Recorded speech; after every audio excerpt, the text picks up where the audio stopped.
Now at 4 a.m., fire waste fight. From a firestorm disaster to a potential environmental disaster, the growing concerns over where all this hazardous fire debris is now heading to. And then hundreds of jobs now on the line as the Santa Ana Unified School District considers cuts to fix a multi-million-dollar budget deficit. We have that update that came down late last night. Today in LA at 4 starts now. Good morning. It's Wednesday, January 29th. As we take this live look outside at downtown LA, it looks like winter.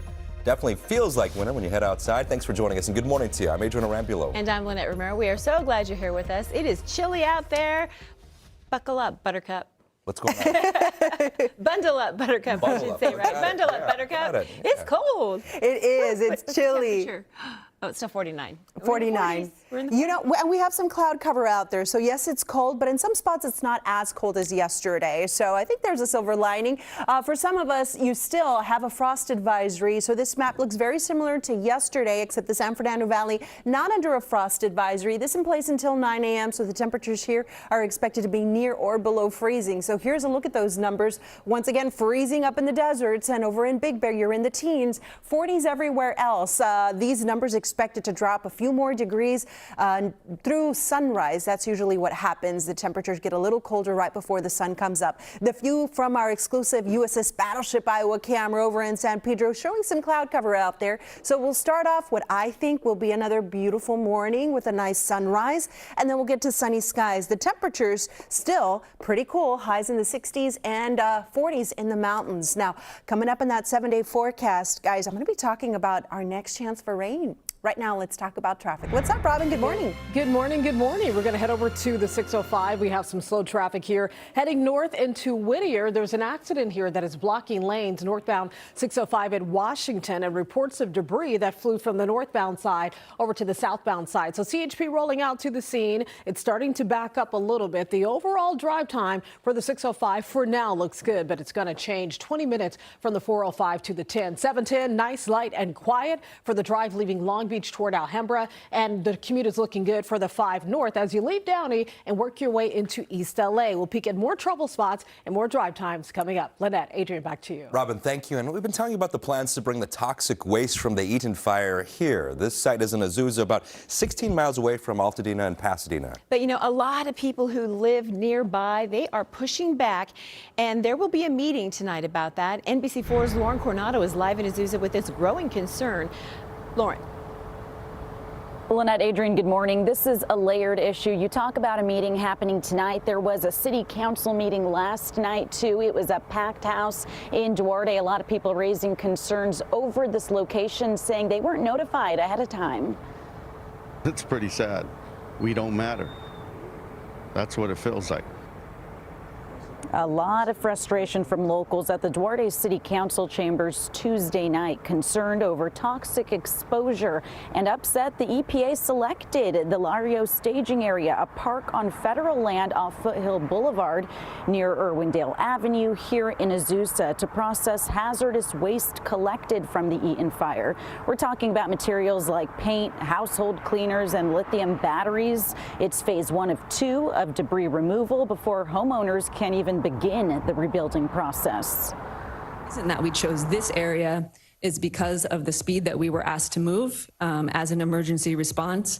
This was the closest available area that was appropriate for use, essentially large enough with the ability to get our trucks to it. The EPA has a hotline available for those with questions. The number is on your screen, 833-798-7372. A spokesperson for the agency says they have extensive experience with fire cleanup. They say waste will be properly packaged, stored, and will never come in contact with the ground.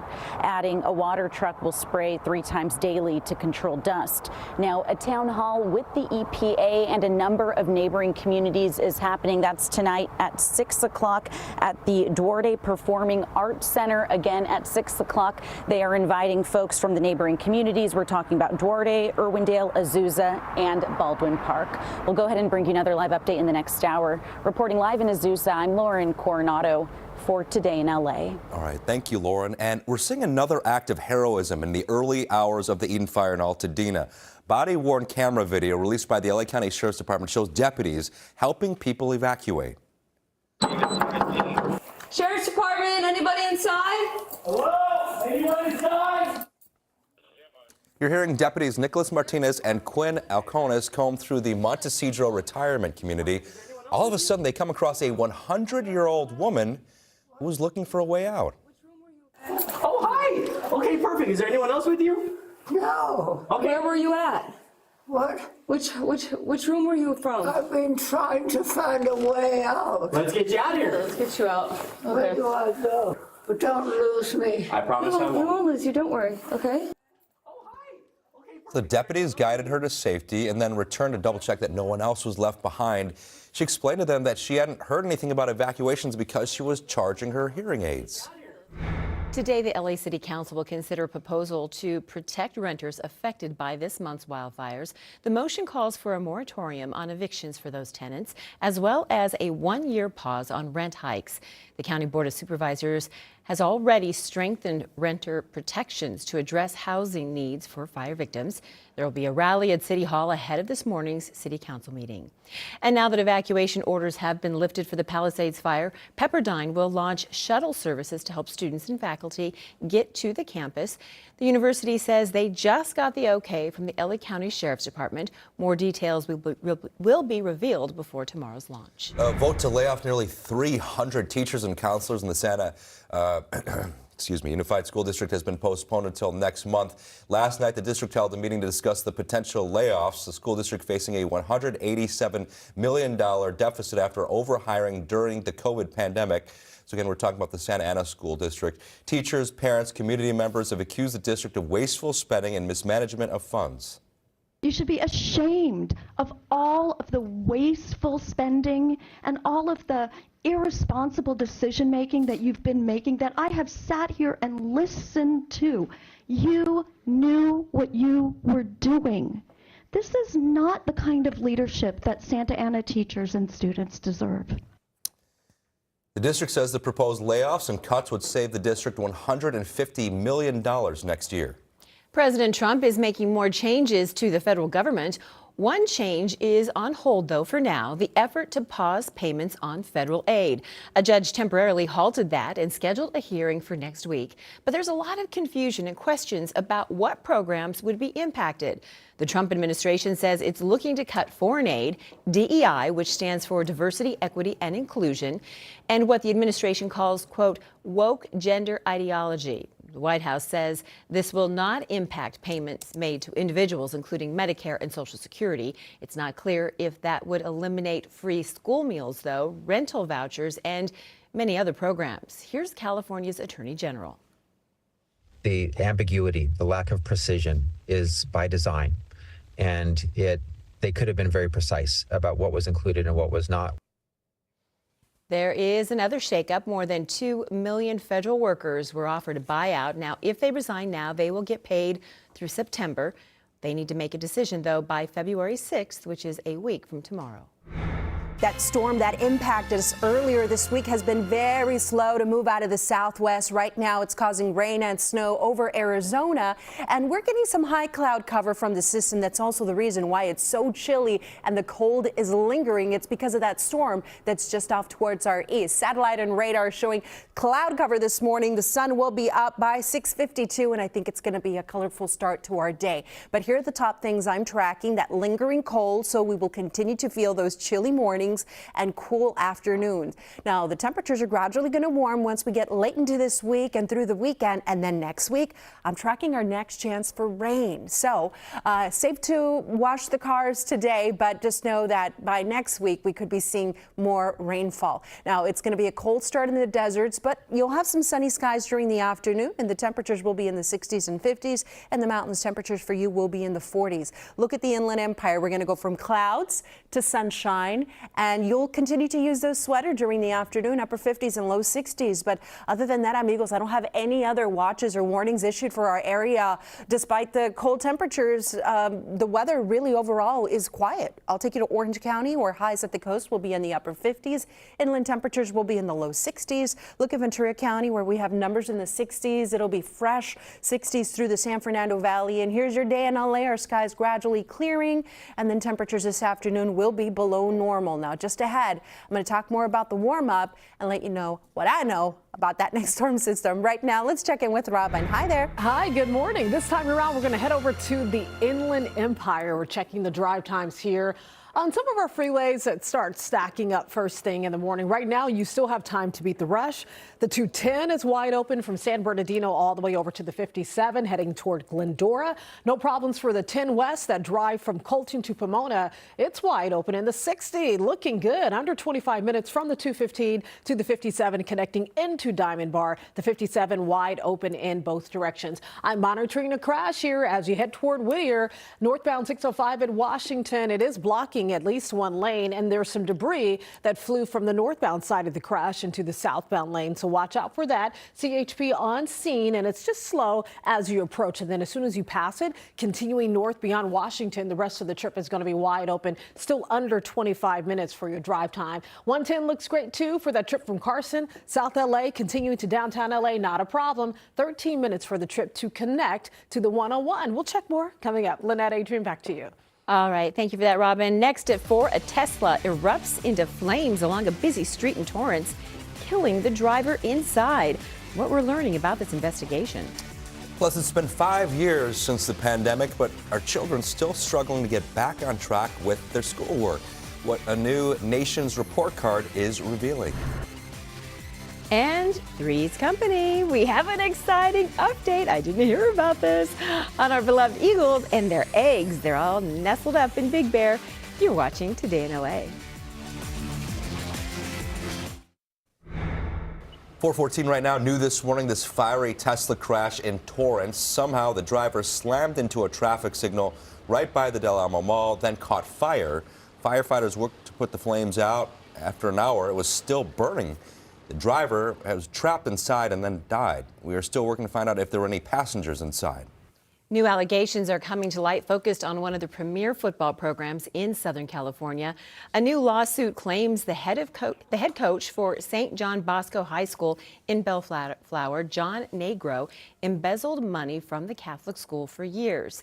They say he paid the tuition of top players with assistant coaches acting as anonymous donors. The lawsuit was filed in late December by 3 former school officials. 2 claim they were wrongfully terminated last year after making these discoveries. Negro has previously appeared on NBC4 Sports show, The Challenge. Now, he sent us this statement saying the school is aware of these claims, adding in part, quote, "An independent investigation has already been conducted and all of the facts will come to light in court. The claim has been in the hands of our legal team and our school will defer all questions to them." Negro has continued to perform his normal duties as head coach. Well, students are still struggling to rebound after the pandemic, according to an assessment released this morning by the group known as the Nation's Report Card. It found students across the country have not returned to pre-pandemic levels. The percentage of 8th graders reading below the basic level was the largest they've ever seen. In LA, the reading proficiency rate was 22%, well below the national rate of 29%. However, LA students did show improvements in math. All right, it might be frosty up in Big Bear, but it's getting nice and cozy in our beloved Eagle's nest. That's because Jackie laid her 3rd egg yesterday, and it might be good fortune because each of Jackie's eggs were laid 3 days apart from each other. So the power of 3, right? Eagles typically lay their eggs anywhere between 3 to 5 days. So you might remember that Jackie also laid 3 eggs last year, but we're hoping this year we will have better luck from our favorite couple up there. This is a live picture from the nest. After laying her 3rd egg, Jackie has been resting, and you know, that's a lot of work, I think. I don't know. I would imagine it's a lot of work.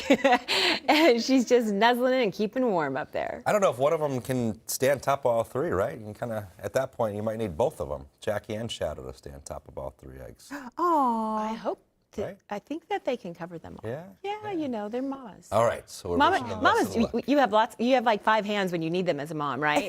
You do No, what you they got to take do. turns, though, right? Yes. Okay. Just And the making sure. dad, I'm sorry, yes, and daddy too. Yeah.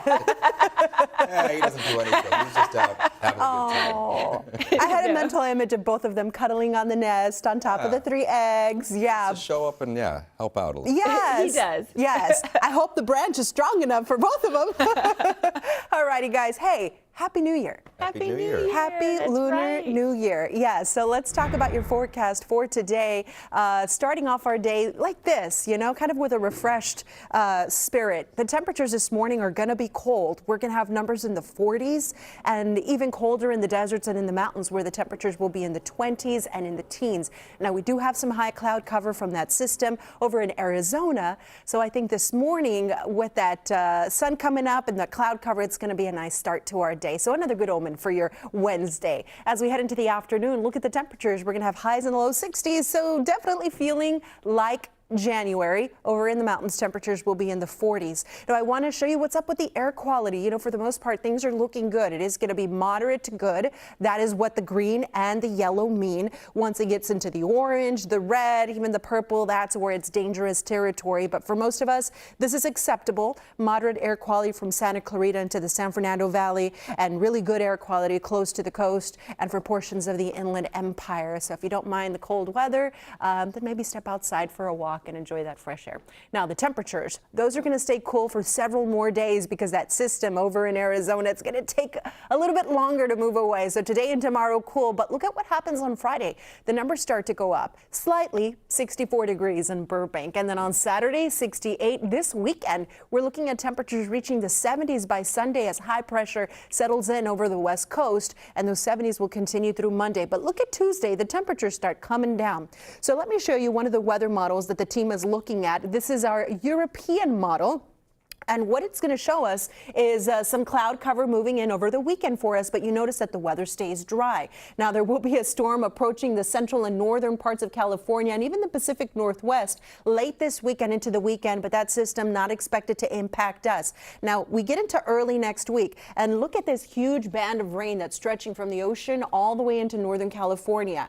That's our storm system. It has the potential of bringing us some wet weather, widespread rain for next week, and it looks to be tapped into an atmospheric river. So here's what I'm looking at for next week. A storm chance is expected, possibly Tuesday or Wednesday, and the storm looks like it might have some heavier rainfall than this past one. That means there's going to be the flooding risk. It's also looking like a warmer system. That means that we're not going to see as much snow.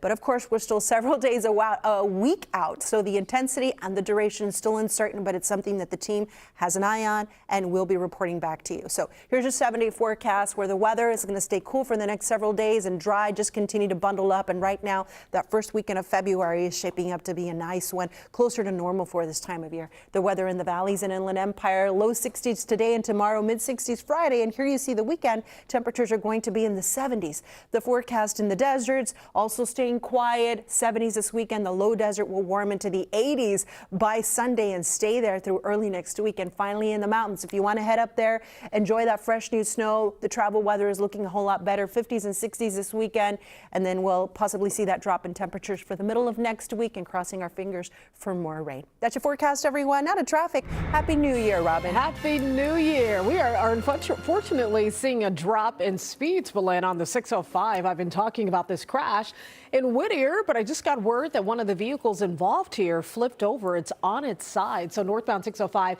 at Washington, we have that stop and go traffic there, and it's starting to back up toward the 5 split. So as you're leaving Downey, leaving Santa Fe Springs, heading north on the 605, you're going to hit that slow traffic all the way up to the scene of the crash there in Washington at the Washington Boulevard exit. And then the rest of the trip will be just fine. But get out there as early as you can, or if you're in the neighborhood, get on the freeway Highway after Washington, and you can go ahead and bypass that slowdown. We're checking drive times, and so far we're looking good. The 118 is wide open from Chatsworth to Sylmar. 101 looks really good. Woodland Hills to Studio City. 12 minutes for the drive there. 405 checking in trouble-free. That's great news. Under 25 minutes right now rolling south from the 5 all the way down to the 405 or 105 rather toward Inglewood and LAX. You are good to go. We'll check more traffic coming up in a bit. Lynette, Adrian, back to you. Robin, thank you. Next at 4, a harrowing story of survival from one of Hollywood's most recognizable stars. What we're learning about Meryl Streep's narrow escape during the wildfire emergency. Plus, imagine traveling at the speed of sound. Coming up, the milestone just reached by the first civil supersonic jet. You're watching Today in LA. Happening right now, there is concern about fire debris that's run off into the ocean after this week's storm. This is impacting the area specifically between Surfrider Beach in Malibu and Dockweiler State Beach in Playa del Rey. LA County health officials say harmful substances, including arsenic and asbestos, might be present. Everyone is being asked to stay out of the water and off the sand until further notice. Well, the first independently developed jet to break the sound barrier just did so over the Mojave Desert. There we are. XB-1 is supersonic, faster than the speed of sound. We've got confirmation from the sleek white aircraft is designed by Boom Supersonic, the company working to revive supersonic passenger travel, which hasn't been around since the Concorde flew more than 2 decades ago.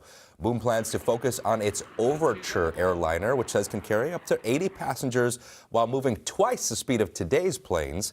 However, any such service will likely face the same issues as the Concorde, which was banned from many land routes because of the sonic booms that it caused.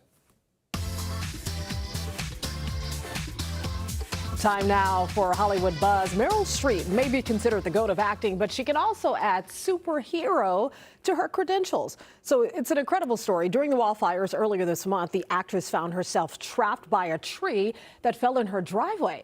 While the wildfires raged, she actually came up with a way to escape.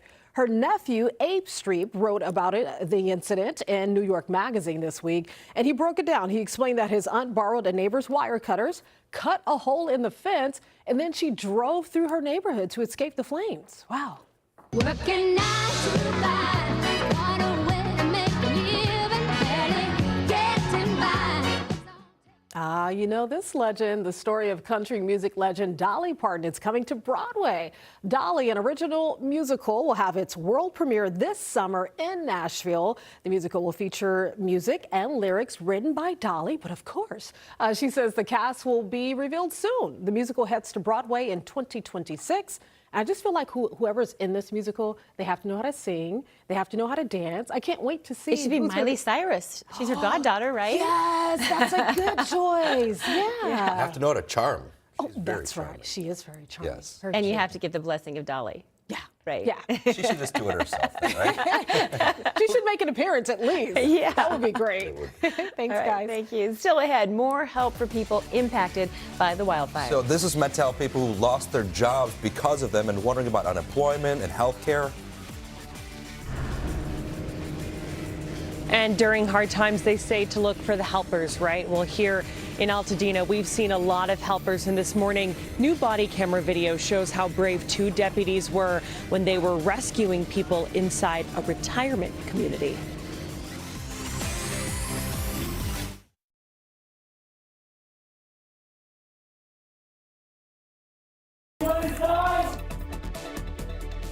Now at 4:30, a daring rescue at the height of our wildfire emergency. We are live with new body cam video showing the moment deputies save that 100-year-old lady from the racing flames.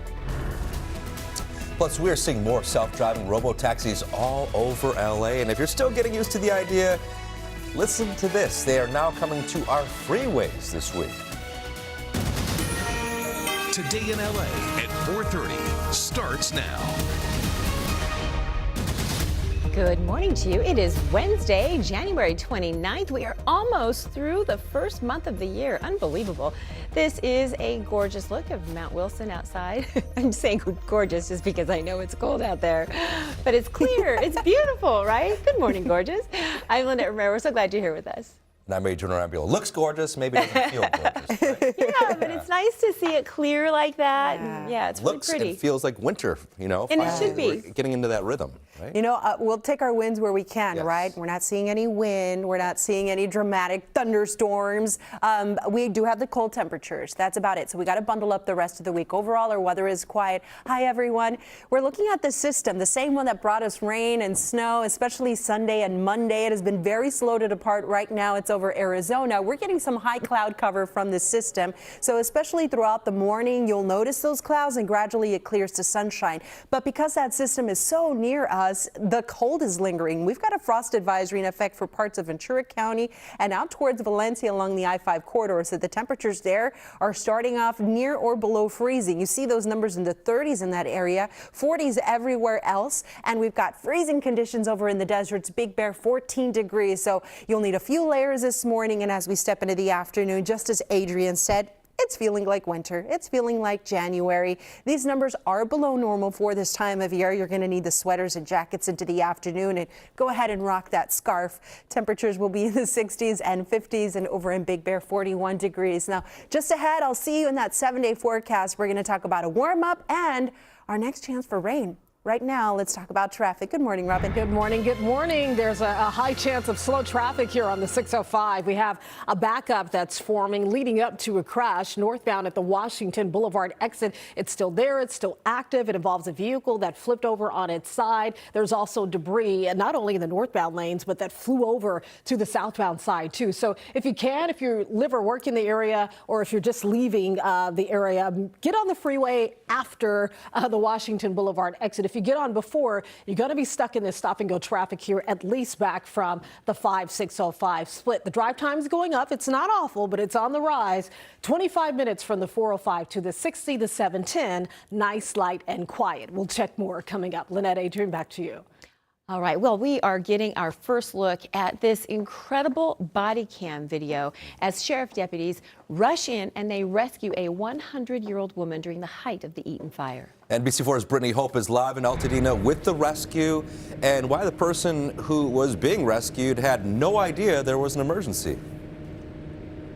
This story is incredible. And you know, since January 7th, since this fire started, it seems that every day we are hearing another story, right, of someone who did something incredible, whether they saved a neighbor, a stranger, a friend, a pet, a house. And it's those stories of heroes, right, that are giving us hope through all of this. And this morning, yes, we have that new body camera video that shows these two deputies. They're really brave. They rush inside the senior living community and they make sure that everyone is safe. Take a look. Sheriff's Department, anybody inside? Hello? Anyone inside? The Sheriff's Department released this body camera video worn by deputies Nicholas Martinez and Quinn Alconis. This was from the early morning hours the day after the Eaton fire ignited. Power was out. Evacuations were ordered. The deputies, you can see, use their flashlights and the natural light coming in from the windows, going door to door at the Monte Cedro Senior Living Community as flames got closer and closer. Suddenly, through the darkness, they heard a voice, a 100-year-old woman. Hello? Hello? Where you at? Where are you? Oh, hi. Okay, perfect. Is there anyone else with you? No. Okay. Where were you at? What? Which room were you from? I've been trying to find a way out. Let's get you out of here. Let's get you out. Where Okay. do I go? But don't lose me. I promise I We won't. won't lose you, don't worry, okay? Oh, and she said, don't lose me. So the whole reason she didn't hear anything was because she said that her hearing aids were on the charger, and she said she was deaf. But 100 years old, walking around, those deputies found her. It just kind of makes you smile a little bit this morning. You can see behind me the senior living community is still standing, but I drove around before our live shot. A lot of the homes and the businesses and the blocks around this are not. The sheriff's deputies have been driving around this morning. We've seen them. They're watching homes. They're watching this community. There's security who's parked here as well, and they want all the folks who do live here to know that their homes are safe. Reporting live in Altadena, Brittany Hope for Today in LA. All right, Brittany, thank you for that. Well, happening tonight, a meeting to discuss bringing hazardous materials from the Eaton fire to the site that you're looking at right there. It's in Azusa. It's about 16 miles from the wildfire. A lot of people, though, are really upset about this. At a city meeting in Duarte last night, many people spoke out against this plan. They are concerned about how the toxic waste could impact their air and water supply. But a representative from the EPA said they have had extensive experience with fire cleanups. We've never had an issue with our temporary storage areas.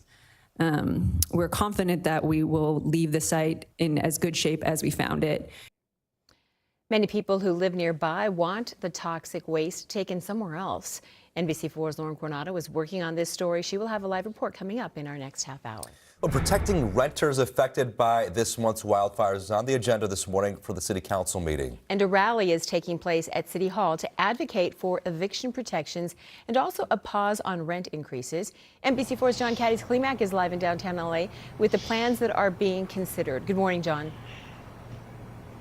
Hey, good morning, guys. Moratorium after moratorium. It is a moratorium on raising rents. It is a moratorium on evictions. And the idea is to target those landlords who might want to try to cash in on this tragedy. Council members Eunices Hernandez as well as Hugo Soto Martinez introduced the motion to stop rent increases citywide through January of next year, and also to freeze evictions for any tenant who has experienced economic or medical hardship as a result of the recent fire. Now, the council members say without this intervention, past disasters have proven that rent could see a long-term increase of up to 12%. In a city that already has unaffordable housing, this move from City Council could help alleviate some of that. The motion requires city departments to start providing monthly reports on efforts to fight price gouging in the rental market as well. And what they want to do with that is find out exactly where it's happening to see if they can find trends in all of this and catch it before it gets bad. A rally outside City Hall this morning will attempt to drum up support for this, but as with any tenant type ordinance that City Council discusses, it could get some backlash as well. Council is going to vote on the measure at its meeting today, and then it goes to the Housing and Homeless Committee. After that, it goes back to City Council once again for a final vote, so it could take a few weeks on this one. Reporting live this morning outside LA City Hall, I'm John Cadiz-Klimak, today in LA. John, thank you. And part of rebuilding from the fires also means finding new jobs for people. And that's why LA Mayor Karen Bass is offering no-cost help to those who are now without a source of income. There will be daily orientations held virtually to help impacted people access job opportunities, unemployment benefits, health care. These are being hosted by the Economic and Workforce Development Department's Rapid Response Team. Sessions will be held in English and Spanish Monday through Friday at 10 a.m. and 6 p.m. and on Saturday mornings. All right, 4:37 right now. Coming up, the key testimony expected today in A$AP Rocky's assault trial and the star power he's bringing with him to court. Plus, it is every football fan dream come true, going to the Super Bowl. And for a Rams fan, that wish came true in the most spectacular way. All right, we're taking a look at the weather around lunchtime, and our forecast is going to be cool and breezy. If you're doing any meetings or gatherings, bring the sweater. We will have sunshine with temperatures in the 60s and 50s. Just ahead, I'm tracking a warm up. Find out what we get to the 70s ahead. Right now, let's check on the drive. Good morning. It's going to warm up on the roads as well. We're checking in on the 10 coming away from Monterey Park, heading toward the 710 split. Street Vision giving you a live look at the commute from a driver's perspective. Looking good all the way into East LA. We'll check more coming up. Stay with us.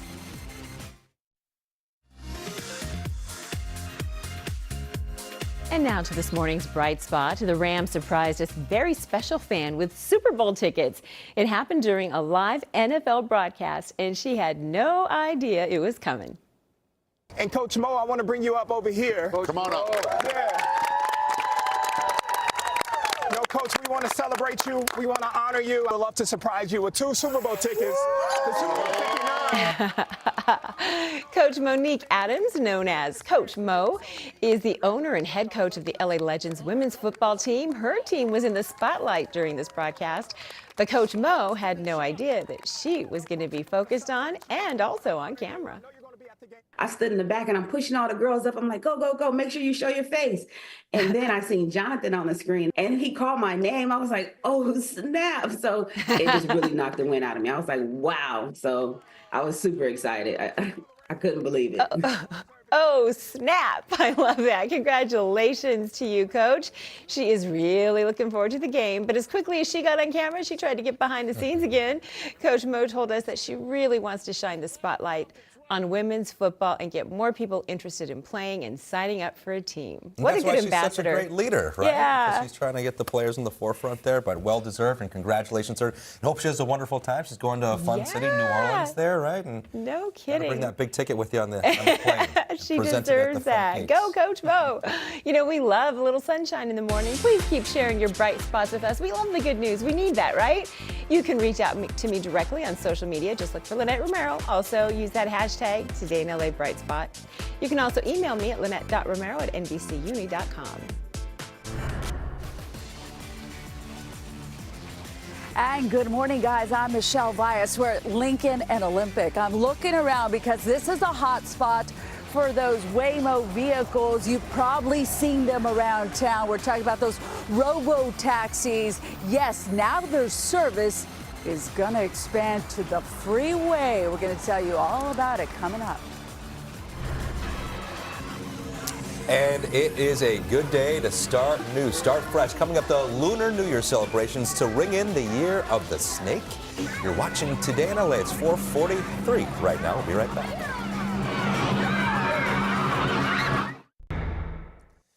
Developing this morning, a man is in custody for a deadly shooting in Delray in West LA last night. Witnesses say that man was seen talking to another man in an alley.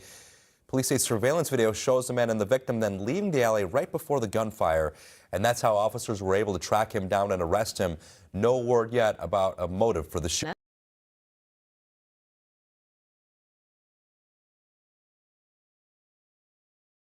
Is expected to appear in court as a show of support.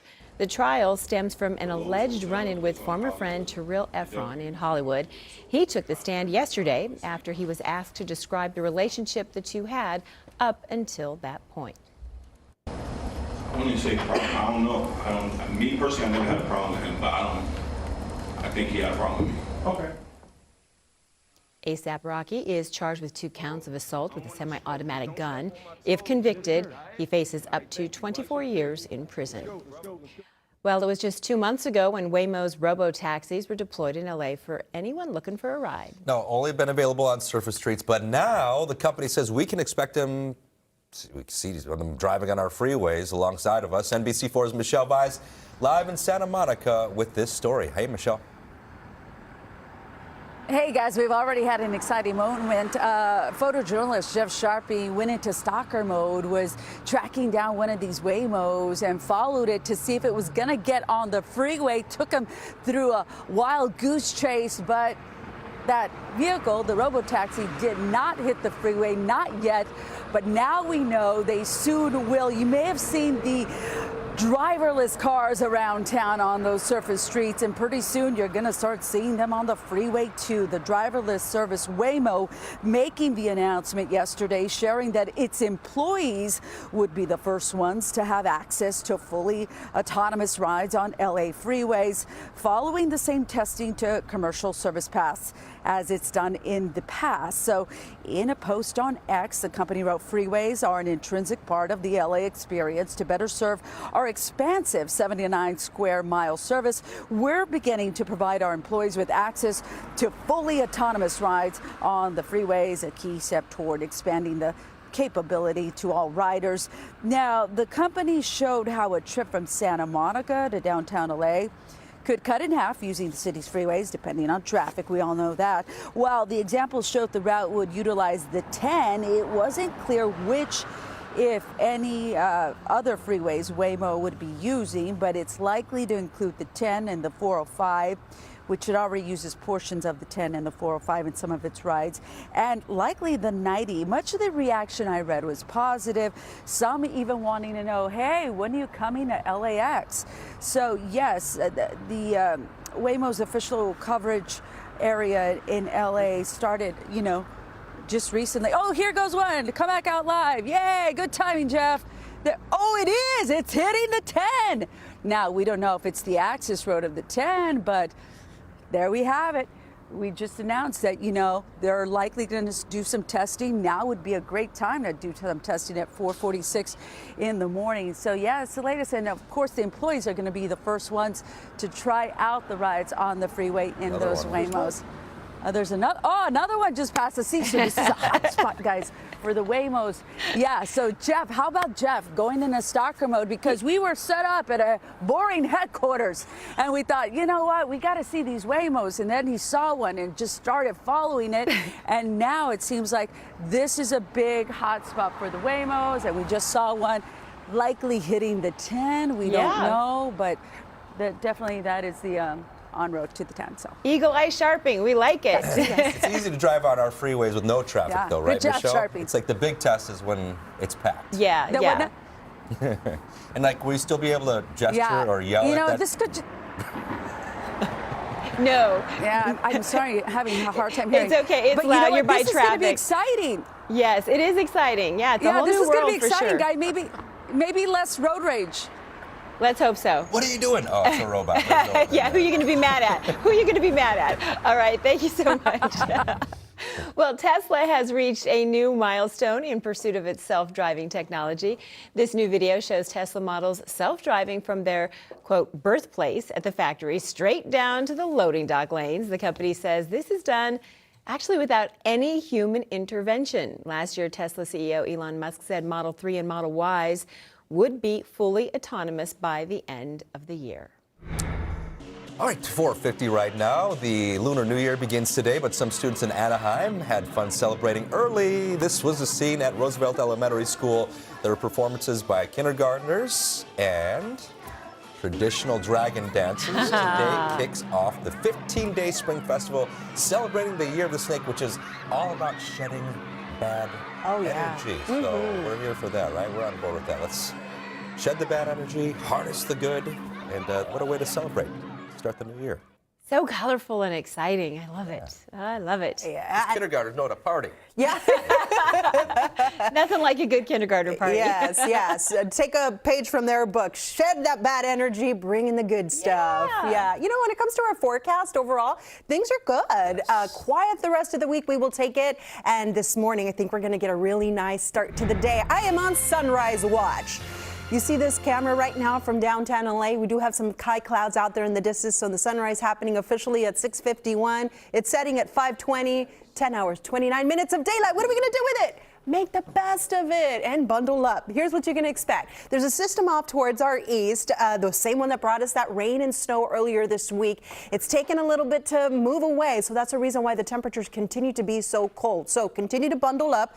Chilly throughout the morning, cool during the afternoon. This is going to be the pattern all the way through Thursday. Now, from Friday into the weekend, we start to get a little bit warmer. The temperatures start to go up, the weather dries out, and the temperatures will be above normal as we head into the weekend. Now, right now, it is cold, freezing in the desert. It's teens in Big Bear, 12 degrees, 40s over in the Inland Empire, and we have a frost advisory for places like Thousand Oaks and Santa Clarita. You see why the temperatures there are near freezing. Everywhere else, numbers in the 40s. Afternoon temperatures, gonna feel like January, looking at 60s, looking at some spots in the 50s over in the deserts, and Big Bear temperatures at 41, so bundle up. And a reminder that we still have an ocean water closure until further notice, and this is from the runoff from the fire debris area, or I should say the burn scar area. All that debris has run off into the ocean, and there's a lot of pollutants. Even the sand may contain some toxic chemicals, so stay off the sand. If you have plans to hang out by the coast, a reminder that there is a closure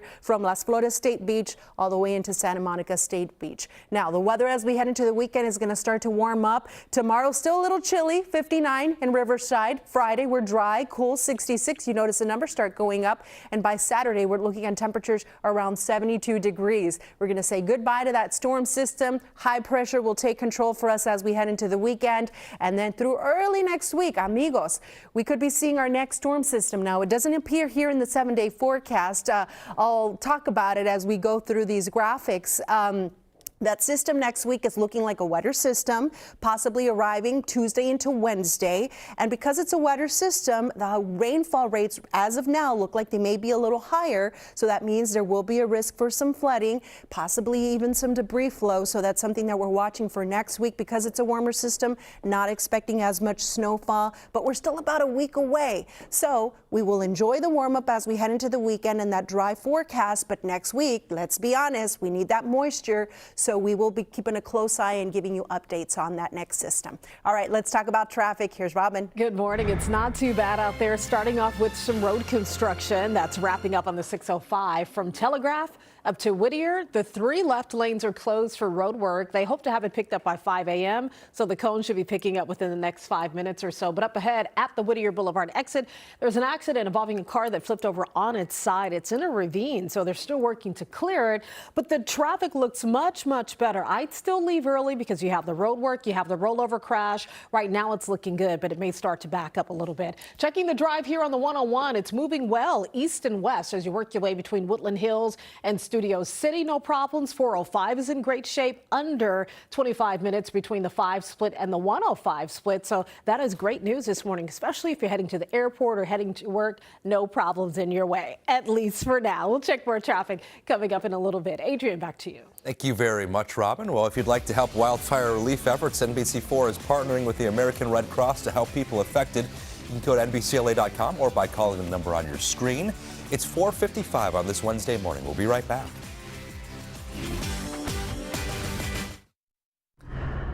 4:57 right now. Governor Newsom is teaming up with Magic Johnson and Dodgers chairman Mark Walter to help LA recover and rebuild from the wildfires.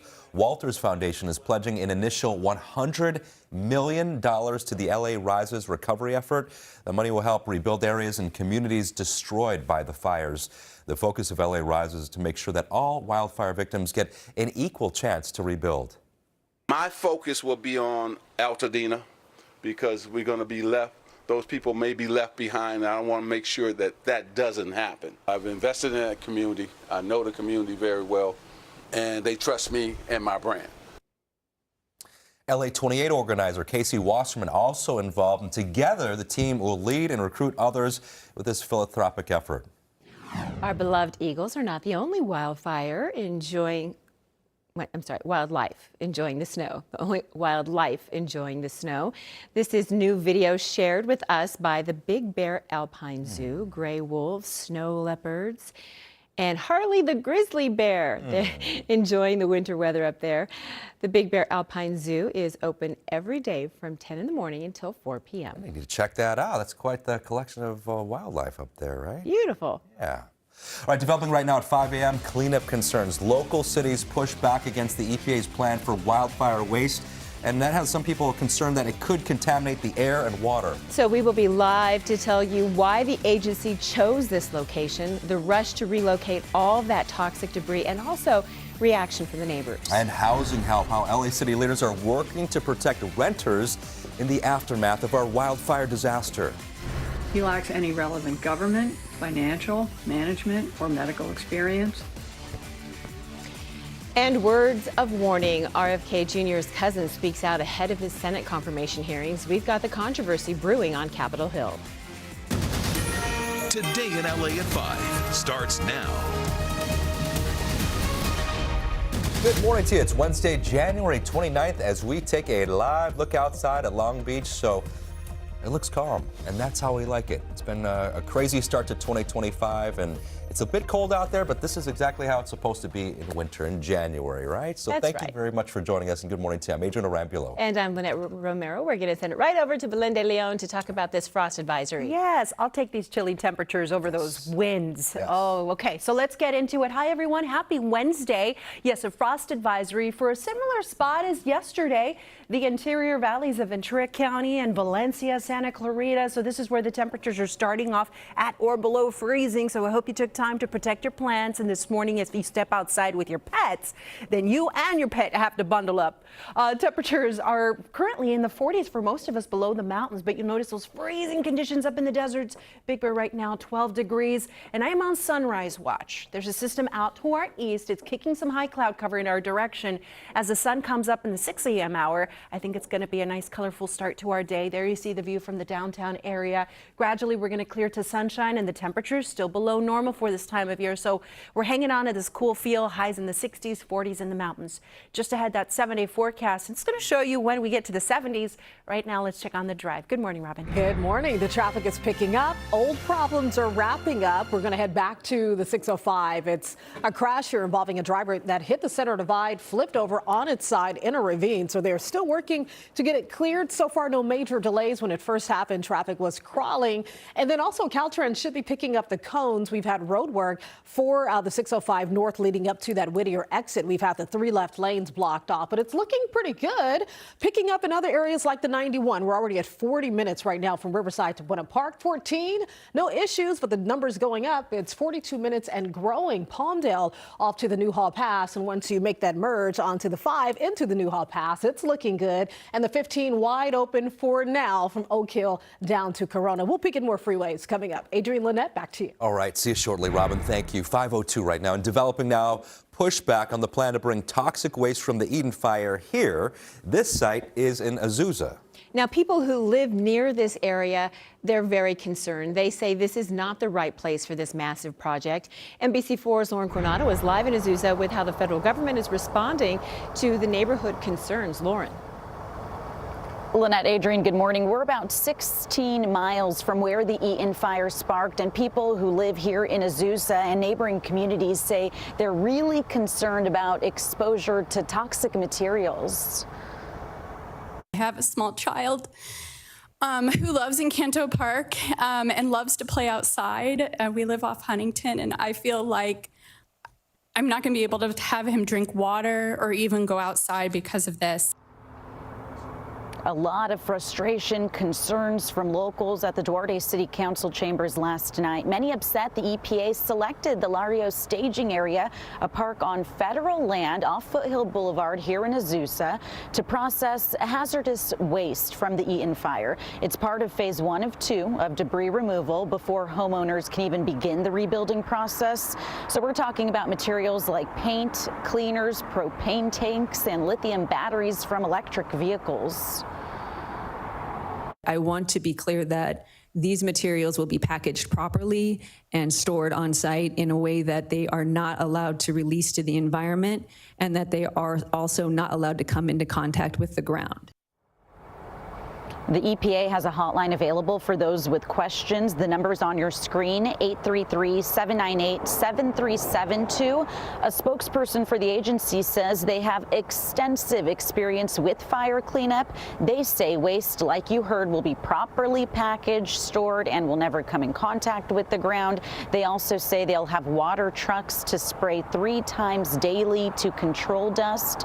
A town hall with the EPA is scheduled tonight at 6 o'clock. So the conversations around this are certainly not over. That meeting is going to be at the Duarte Performing Arts Center for communities in Azusa, for those in Duarte, Irwindale, and Baldwin Park as well. Of course, we'll be there for that and continue to keep you posted with new developments. Reporting live in Azusa, I'm Lauren Coronado for Today in LA. All right, thank you, Lauren. 5:04 right now. Well, today the LA City Council will consider a proposal to protect renters affected by this month's wildfires. The motion calls for a moratorium on evictions for those tenants, as well as a 1-year pause on rent hikes. The County Board of Supervisors have already strengthened renter protections to address housing needs for fire victims. There will be a rally at City Hall ahead of this morning's City Council meeting. LA County will host a news conference this morning on the wildfire recovery process that includes details about debris removal. We're going to bring that to you live on our NBC4 Los Angeles news channel starting at 8 this morning. And you can find that on Roku, Samsung TV Plus, Peacock, and other streaming platforms. The Santa Ana Unified School District is holding off on a vote that would lay off nearly 300 teachers and counselors. You should be ashamed of yourselves. Last night, parents, teachers, and counselors voiced their frustration over the proposed layoffs. The district is facing a $187 million deficit, which is attributed to overhiring during the COVID-19 pandemic. Many teachers, parents, and community members have accused the district of wasteful spending and mismanagement of funds. You should be ashamed of all of the wasteful spending and all of the irresponsible decision-making that you've been making, that I have sat here and listened to. You knew what you were doing. This is not the kind of leadership that Santa Ana teachers and students deserve. The district says the proposed layoffs and cuts would save the district $150 million next year. A vote is now scheduled for Friday. 5:06 right now. Well, President Trump is making more changes. First, a judge has put a pause on his order for that government to freeze certain federal funding, that plan. And another major development, millions of federal workers are being offered a buyout. NBC's Alice Barr is tracking all the developments in Washington. This morning, more than 2 million federal workers facing a choice: take a newly offered severance package or accept Trump administration requirements, including returning to work in the office. A senior administration official telling NBC News they expect up to 10% to quit, leading to around $100 billion in savings. Some Democrats pushing back on the president's move. He doesn't have any authority to do this. Do not be fooled by this guy. You were here before he was here, and you'll be here after he was here. A judge hitting a week-long pause on a separate order freezing federal grants and loans after nonprofit groups, 22 states and Washington, D.C., all sued the Trump administration, citing constitutional provisions that Congress, not the president, sets federal spending. The White House press secretary saying the freeze is aimed at federal aid that might run counter to President Trump's executive orders and is not a blanket pause on all assistance. Social Security benefits, Medicare benefits, food stamps, welfare benefits, assistance that is going directly to individuals will not be impacted by this pause. Organizations like Meals on Wheels that delivers meals to seniors confused and concerned. It's not considered a direct federal assistance program like Social Security or Medicare would be. So we're concerned. It all comes as President Trump is pressing ahead on immigration enforcement and rounding out his cabinet picks. Today, a confirmation hearing begins for his controversial choice to head the Department of Health and Human Services, Robert F. Kennedy, Jr. Going back to those federal worker buyouts, the American Federation of Government Employees is warning what it calls a civil servant purge could mean chaos for Americans depending on a functioning federal government, though the offers exclude members of the military, postal service, immigration enforcement, and national security. In Washington, Alice Barr, NBC News. 5:08 right now. It is officially the year of the snake, and the vibes all about renewal and regeneration. Lunar New Year begins today, kicking off more than 2 weeks of customs, parties, and feasts. The holiday celebrates the arrival of spring and the start of a fresh year based on the Chinese lunar solar calendar.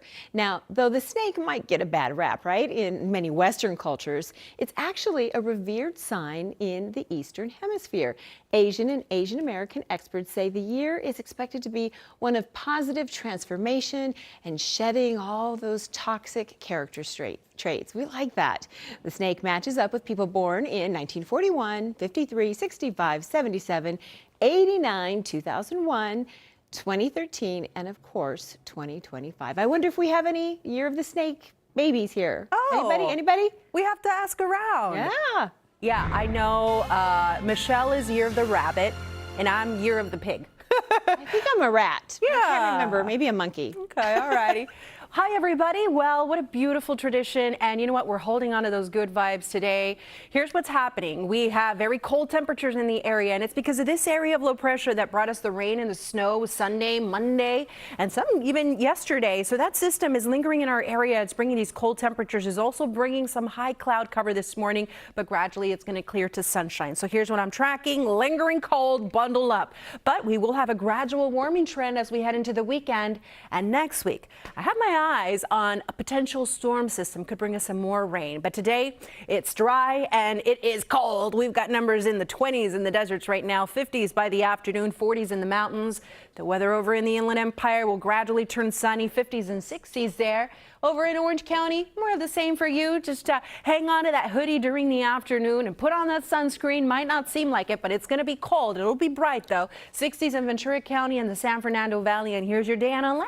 It's feeling like January and winter. Coming up, that 7-day forecast. Hi, Robin. Happy New Year. Happy New Year. And so far, some happy traffic, too. We're off to a really good start, a quiet start. This time around, we're going to head down to the OC.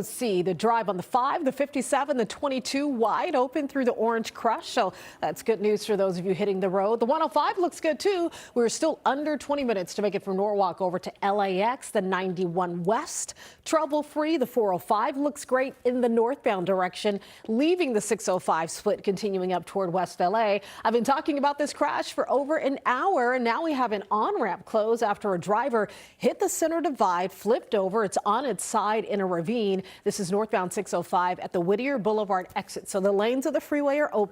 The on-ramp is closed until further notice as they work to get it uprighted and cleared. But so far, it looks really good. When it first happened, traffic was crawling passing the scene. But now you do not have access to that on-ramp. So keep that in mind. 14 picking up 44 minutes. Palmdale off to the Newhall Pass. Looking good for the 15. It's still wide open. And the 91 already filling in stretches. Some moderate crowding. 44 minutes to make it to Buena Park. We'll pick in more coming up in a bit. Adrian, back to you. Robin, thank you very much. 5:12 right now. We'll still add a specialty menu for the Super Bowl, and it's an unusual collaboration. Popeyes and Don Julio Tequila.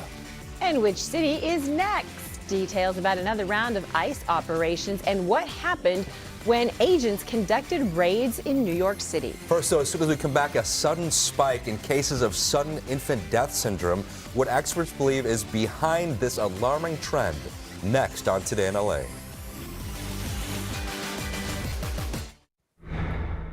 For your health, the rates of sudden infant death syndrome, more commonly known as SIDS, are rising in the U.S. According to a new study published in the Journal of the American Medical Association, cases of SIDS jumped 12% from 2020 to 2022.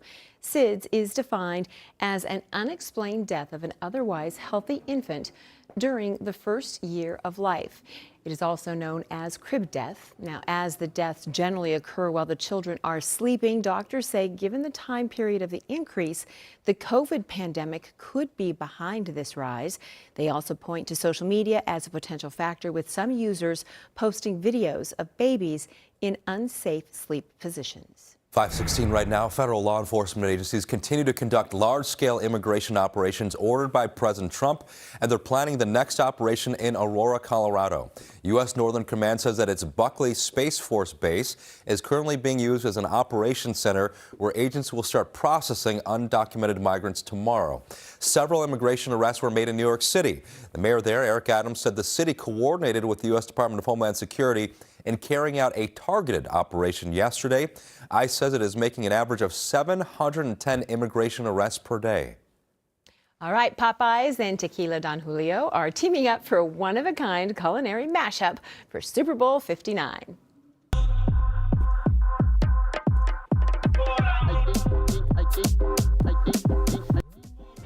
Okay, this is interesting. You want to know what's on the menu?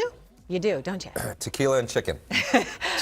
It's a reposado flavored concha chicken sandwich. Tequila infused chicken sandwich. Reposado flavored Louisiana garlic 3-piece wings and a spicy strawberry hibiscus flavored lemonade mocktail. Unfortunately, the items are only available in 6 restaurants. One of those being the host city, New Orleans. But everyone else can redeem a buy one, get one free chicken sandwich if you order Popeyes on Uber Eats today through February 9th. That's a good consolation prize. BYOT, bring your own tequila. Yeah, you got to bring your own tequila. The sandwich is good. I'll take a free chicken sandwich. BYOT. BYOT. So you just take the chicken out of the sandwich, and then you just dunk it in the reposado, and you just let it marinate there. Perfect. Right? Or you marinate the chicken first in the reposado. I'm like trying to make this work. You guys have it all figured out. Or you can take pieces of the chicken and drop it into a glass of tequila. Or you can just take a shot. shot. All of that minus the chicken, just the reposado. Too early for this. Hi, everyone. No. It's the coffee in the morning, right? A shot of coffee. Hi, we're starting off, you know what? A brand new day. It is a Lunar New Year, so we've got some different weather for us, different than what we've been experiencing in January so far. The temperatures are finally feeling like winter. We've got cold conditions this morning, 20s in the deserts, the mountains 14. So starting off with the beanie, gloves, maybe a puffy jacket, and this afternoon, hang on to a sweater. Put on the sunscreen, bring the sunglasses, because it will be bright, but don't be fooled. It's going to be cool. Temperatures will be in the 60s, and we'll have temperatures in the mountains at 40 degrees. We are drying out, and the air quality, which has been a big concern so far this month, is looking okay. We've got moderate to good air quality, and the reason for this is because we have onshore flow. So those are winds that blow from the ocean inland. So if you look off towards the mountains, it might look a little hazy. Santa Clarita looking at moderate air quality.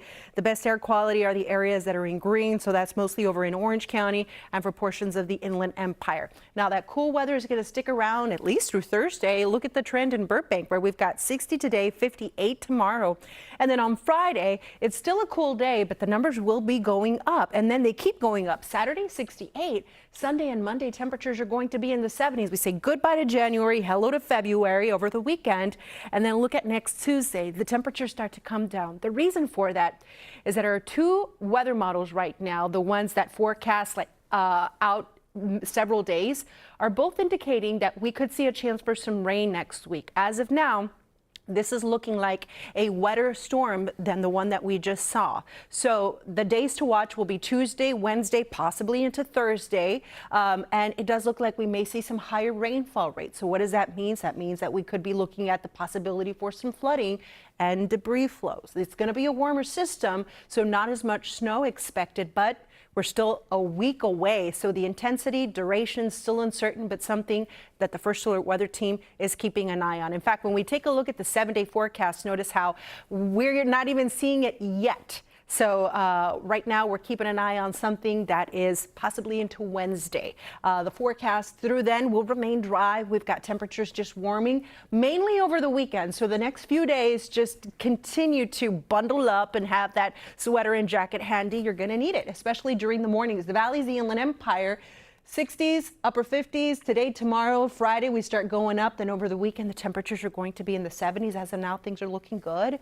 If you want to start making those plans, the high desert, you have low 60s through Friday, 70s this weekend. And check out the low desert. You've got 70s the next few days. And then over the weekend and next week, what happens? The temperatures start to warm up. We'll have highs in the 80s.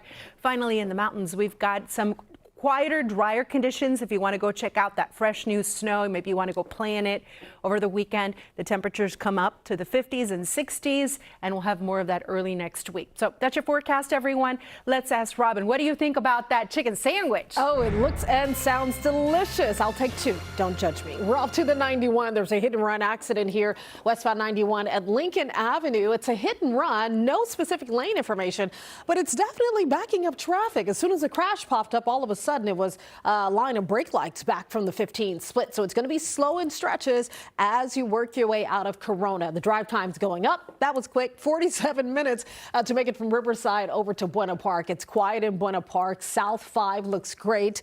Anaheim to Irvine. Still no issues for the 405. It's moving well. Leave now, beat the rush. Yes, there's some heavy traffic on the way, but right now it's looking really good. So you have time to make it on time. Checking the drive here for the 10 from Pomona into East LA, 21 minutes. The 60 Diamond Bar to East LA, 20 minutes for the drive. And the 5 looks great, trouble-free. Heading north, so leaving Downey up to the 134 split, continuing into Glendale. No problems at all. That's good news. We'll check more and hopefully have more good news coming up in a little bit. Adrienne Lynette, back to you. Robin, thank you. Yes, hopefully. All right, still ahead at 5, a grocery giveaway, how you can score a tote bag filled with free food. And workshops for wildfire victims, how you can get free business advice online. That's all coming up next on Today in LA.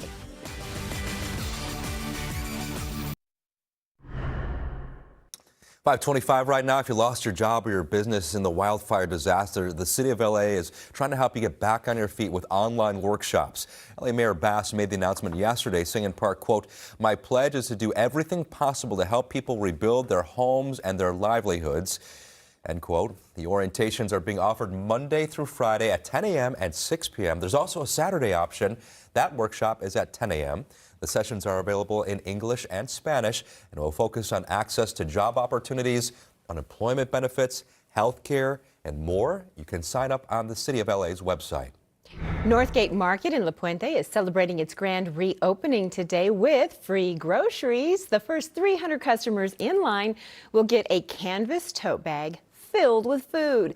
The newly redesigned store is more than 37,000 square feet. In addition to physical upgrades, customers can also expect simpler checkout services, an expanded tamaleria, you get good tamales, and a fresh juice bar, and a new section of artisan pottery and cookware. The event starts at 8 o'clock in the morning. It's best to get there early because there are going to be a lot of your neighbors there, a lot of friends and family there. So it should be a good time, Northgate Market. All right, 5:26 right now. Well, is LA about to have way more traffic problems? Maybe it'll be way more better. Way more better. All right, coming up, driverless cars brave our infamous freeways for the first time.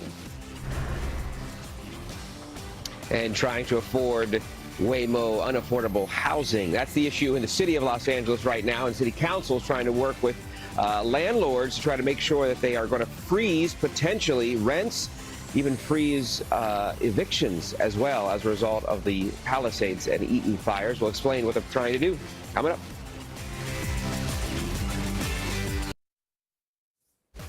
Right now at 5:30, rescued from the racing flames, deputies save a 100-year-old woman. We are live with a closer look at the new body cam video from the height of our wildfire disaster. Also ahead, a tricky robo-taxi test. Waymo is venturing onto LA's notorious freeways. We're live with what drivers can expect from these driverless cars. And later, a Super Bowl surprise. See the moment one football fan's dream came true in this morning's Bright Spots. Today in LA at 5 starts now. Good morning to you. It is Wednesday, January 29th. We're taking a live look outside. This is the San Gabriel Valley. It's a little chilly out there, still 49 degrees. It'll warm up a little bit. Not a ton, but it's going to warm up a little bit when the sun comes out. I'm Lynette Romero. And I'm Adrian Rambula. Let's check in with Belinda's got much more on our cold temperatures right now and that warm up. Yes, warm up happening over the weekend as we say hello to February and somebody's birthday this weekend. It is my birthday. It is. Yay. Don't ask me what year. I think I'm a goat or a sheep or a ram. You were a monkey. I thought it was a monkey, but apparently I'm either a goat, a sheep, or a ram. Yeah. Or something. You're all the animals, girlfriend. You're everything. And a groundhog. Hi, everyone. Yeah, because her birthday's on Groundhog Day. All right, let's take a look at what's happening in our forecast. It's still very cold. That system that brought us the rain and the snow right now is spinning over Arizona, and it's kicking back some cloud cover in our direction. So we're going to start off the day with some high clouds. But what this means is I think when the sun comes up, we're going to have a bright start, a nice pop of color in the sky. Now, bundle up. We have a frost advisory, Ventura County, also out towards the Valencia area, Santa Clarita. So the temperatures this morning, gosh, they require a few layers, especially over in the desert. You definitely need the heater there in the fuzzy socks. Big Bear 12, 40s everywhere else. And despite the sunshine and how warm it looks this afternoon, it's actually going to be a cool one. So hang on to a sweater during the afternoon. We'll have 60s for most of us, some 50s up in the deserts, and Big Bear 41 degrees. I'm tracking a warm up. I'll tell you when we get to the 70s ahead. Right now, let's check on the drive. Good morning, Robin. Good morning. Good morning. Oh, looking forward to the 70s and that warm up. We're going to head over to the Inland Empire. We have some slow traffic, so it's like a combination of commute traffic filling in, and then we also have a stall West 60 at Haven Avenue in the third lane from the left. So you're going to hit that heavy traffic just before the 15 split leading up to the scene of the stall, and then more pockets of slow traffic up ahead. So 38 minutes and growing. That's your average drive time to make it from Riverside over to Diamond Bar. That number is going to go up too. It's not going to stick. The 10, 33 minutes Colton to Pomona, getting busy. That's normal, and a normal drive time with moderate crowding for the 210 from San Bernardino to the 57, 32 minutes. That's not bad at all. We'll peek at more numbers coming up. Adrienne Lynette, back to you. All right, Robin, thank you. 5:33 right now. Well, the LA City Council is trying to stop a housing crisis from becoming a catastrophe. Now, this morning, they are looking at eviction protections and also a pause on rent increases after the Palisades and Eaton fires. NBC4's John Caddy's Klimek is live in downtown LA. So there's a rally planned ahead of this meeting, right, John? There is, and supposedly some of these tenants who are affected by the fires, they're going to be here as part of that because they want to have their voices heard as well. And if you look at what the city is trying to do, it's not just people who perhaps were displaced by the fire, but people who may experience higher rent increases because of less supply out in neighborhoods because more people are trying to find places. And this motion actually goes a little bit further as well. So the council members that are working on this, Eunice Hernandez and Hugo Soto Martinez, beyond the rent freeze and eviction moratorium, they introduced a motion to have a monthly report about possible price gouging in the rental markets with specifics about what parts of town are seeing it most, how much, and so forth. The idea is to be able to catch it before it gets worse. So those council members, they pass the committee, they need to pass the committee, I should say, first, after they make today's initial vote on this. They say without this intervention, past disasters like those in Lahaina and Maui and Paradise, California up north, they've proven that rents could see long-term increases in Los Angeles of up to 12%. In a city that already deals with unaffordable housing, this move from City Council could help alleviate some of that, but as with any tenant-type ordinance the City Council discusses, it could also get some backlash as well. Council members, again, are going to hold a rally later this morning, and as we mentioned, they are going to have some of these tenants who are affected by the fires to speak about all this and kind of give their testimony as to what they've seen, what they've experienced, how difficult it might be to actually find rental places as a result of the fires. And by the way, Governor Newsom also issued an executive order that kind of helps this as well, in that saying that anybody who has an apartment, for example, and they're allowing some people in who might have been displaced from the fire, the landlord's not allowed to evict them or raise rent as a result of that either. So there's a lot of movement happening in different aspects of this. Reporting live this morning in downtown LA, I'm John Caddy-Klimek. Back to you guys. John, very important information. Thank you very much. 5:35 right now. Happening tonight, a meeting to discuss bringing hazardous materials from the Eden fire to this site. Now, this is actually in Azusa, about 16 miles away from that wildfire tore through Altadena and Pasadena. And a lot of people are upset about this, and they sounded off last night in a meeting in nearby Duarte. The residents of Duarte are horrified that this situation has been inflicted upon us, and it must be stopped. We are scared. Many people concerned about how the toxic waste could potentially impact their air, water supply. Now, this park is on federal land, and the EPA is managing the project. A representative said they have extensive experience with fire cleanups. We've never had an issue with our temporary storage areas. We're confident that we will leave the site in as good shape as we found it. But that doesn't comfort some people who live nearby. Tonight's meeting is at 6 at the Duarte Performing Arts Center. NBC4's Lauren Coronado is working on this story. She'll have a live report for you coming up in our next half hour. Now, since the Eaton fire ignited 22 days ago, hope is coming from the endless stories that we're hearing of heroes putting their lives on the line to save others. And that's what you're seeing in this video here. NBC4's Brittany Hope is live in Altadena. So this is new body cam video that we have. And I got to tell you, Brittany, when I first saw this sweet lady coming around the corner, my heart just went out to her because there she was in the dark all by herself, just trying to get out. Just trying to get out. And this facility you can see behind me, it's huge. There's kind of like multiple wings with it. So the power was out. She's trying to figure out where she's going. You know, these two deputies, and I'm so glad that they released the body camera video. It shows how they remained calm. They were brave. They went inside to make sure that everyone was safe and literally saved that 100-year-old's life. Take a listen. Oh my gosh. Yeah, in that body camera video, you can see how close the flames and smoke were getting on the morning of January 8th as deputies Nicholas Martinez and Quinn Alconis bravely rushed inside Montecedro Senior Living Community.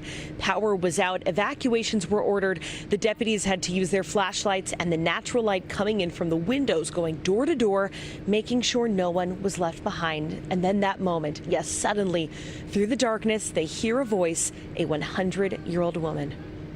Hello? Hello? Where you at? Where are you?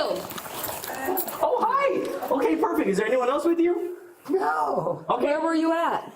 What? Which room were you from? I've been trying to find a way out. Let's get you out of here. Let's get you out. Okay. Where do I go? But don't lose me. I promise I won't. We won't lose you, don't worry, okay?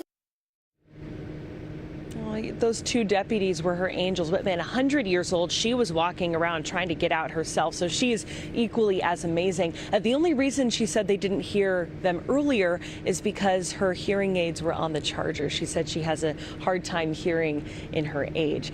We do want to let you know, we've seen deputies driving around this morning kind of manning the neighborhood. There is security parked out front of the living community. They do want everyone to know, all their residents who aren't here right now, that their home, their community, their belongings are safe. But again, a huge shout out to those two deputies. We're live in Altadena. Brittany Hope for Today in LA.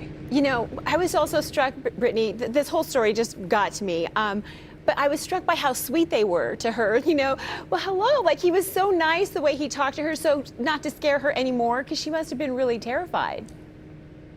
Yeah, hey, you with anyone else? How you do? Hey, we're not going to lose you, don't worry. I mean, just staying so calm. And yes, they're trained for this, but then real life happens and you have an emergency. You saw how close the flames and smoke were getting. Totally calm and just did what they were called to do. And they are truly heroes. Yeah, thank God for them. And that's a great point, Brittany, because in the heat of the moment like that, it's very easy to skip steps, just assuming that they took care of everybody, they got everybody, but they did their due diligence. And because of that, they likely saved this woman's life. So amazing story. Indeed, Brittany. Thanks, Brittany. All right, yes, 5:39. A bright spot. Oh, go ahead. Yes, for sure. All right, 5:40 right now. We'll still had a football fan's dream come true. See the moment. One coach is surprised with tickets to the Super Bowl, plus her hope for women in the sport. And good morning, I'm Michelle Vyas. They say it's the future. Is it too much too soon? Those driverless vehicles that you've seen around town are now ready to hit the freeway. We're going to tell you all about it coming up on Today in LA. Happy Wednesday, everyone. If you have any lunch meetings, gatherings to get to, make sure you bring a sweater, a jacket, and the sunglasses. It's going to be bright, but it's going to be cool. Temperatures in the 60s and 50s and a little breezy. Just ahead, that 7-day forecast that shows a warm up and a chance for rain. Here's Robin. We are checking in on some drive times, and for folks hitting the road, it's not too bad. The 5 is wide open, Santa Clarita to East LA, but check out the 14. It's already picking up just under 50 minutes from Palmdale off to the Newhall Pass. Of course, we'll check more when Today in LA returns after the break. 5:44 right now. New allegations involving one of the premier football programs here in Southern California.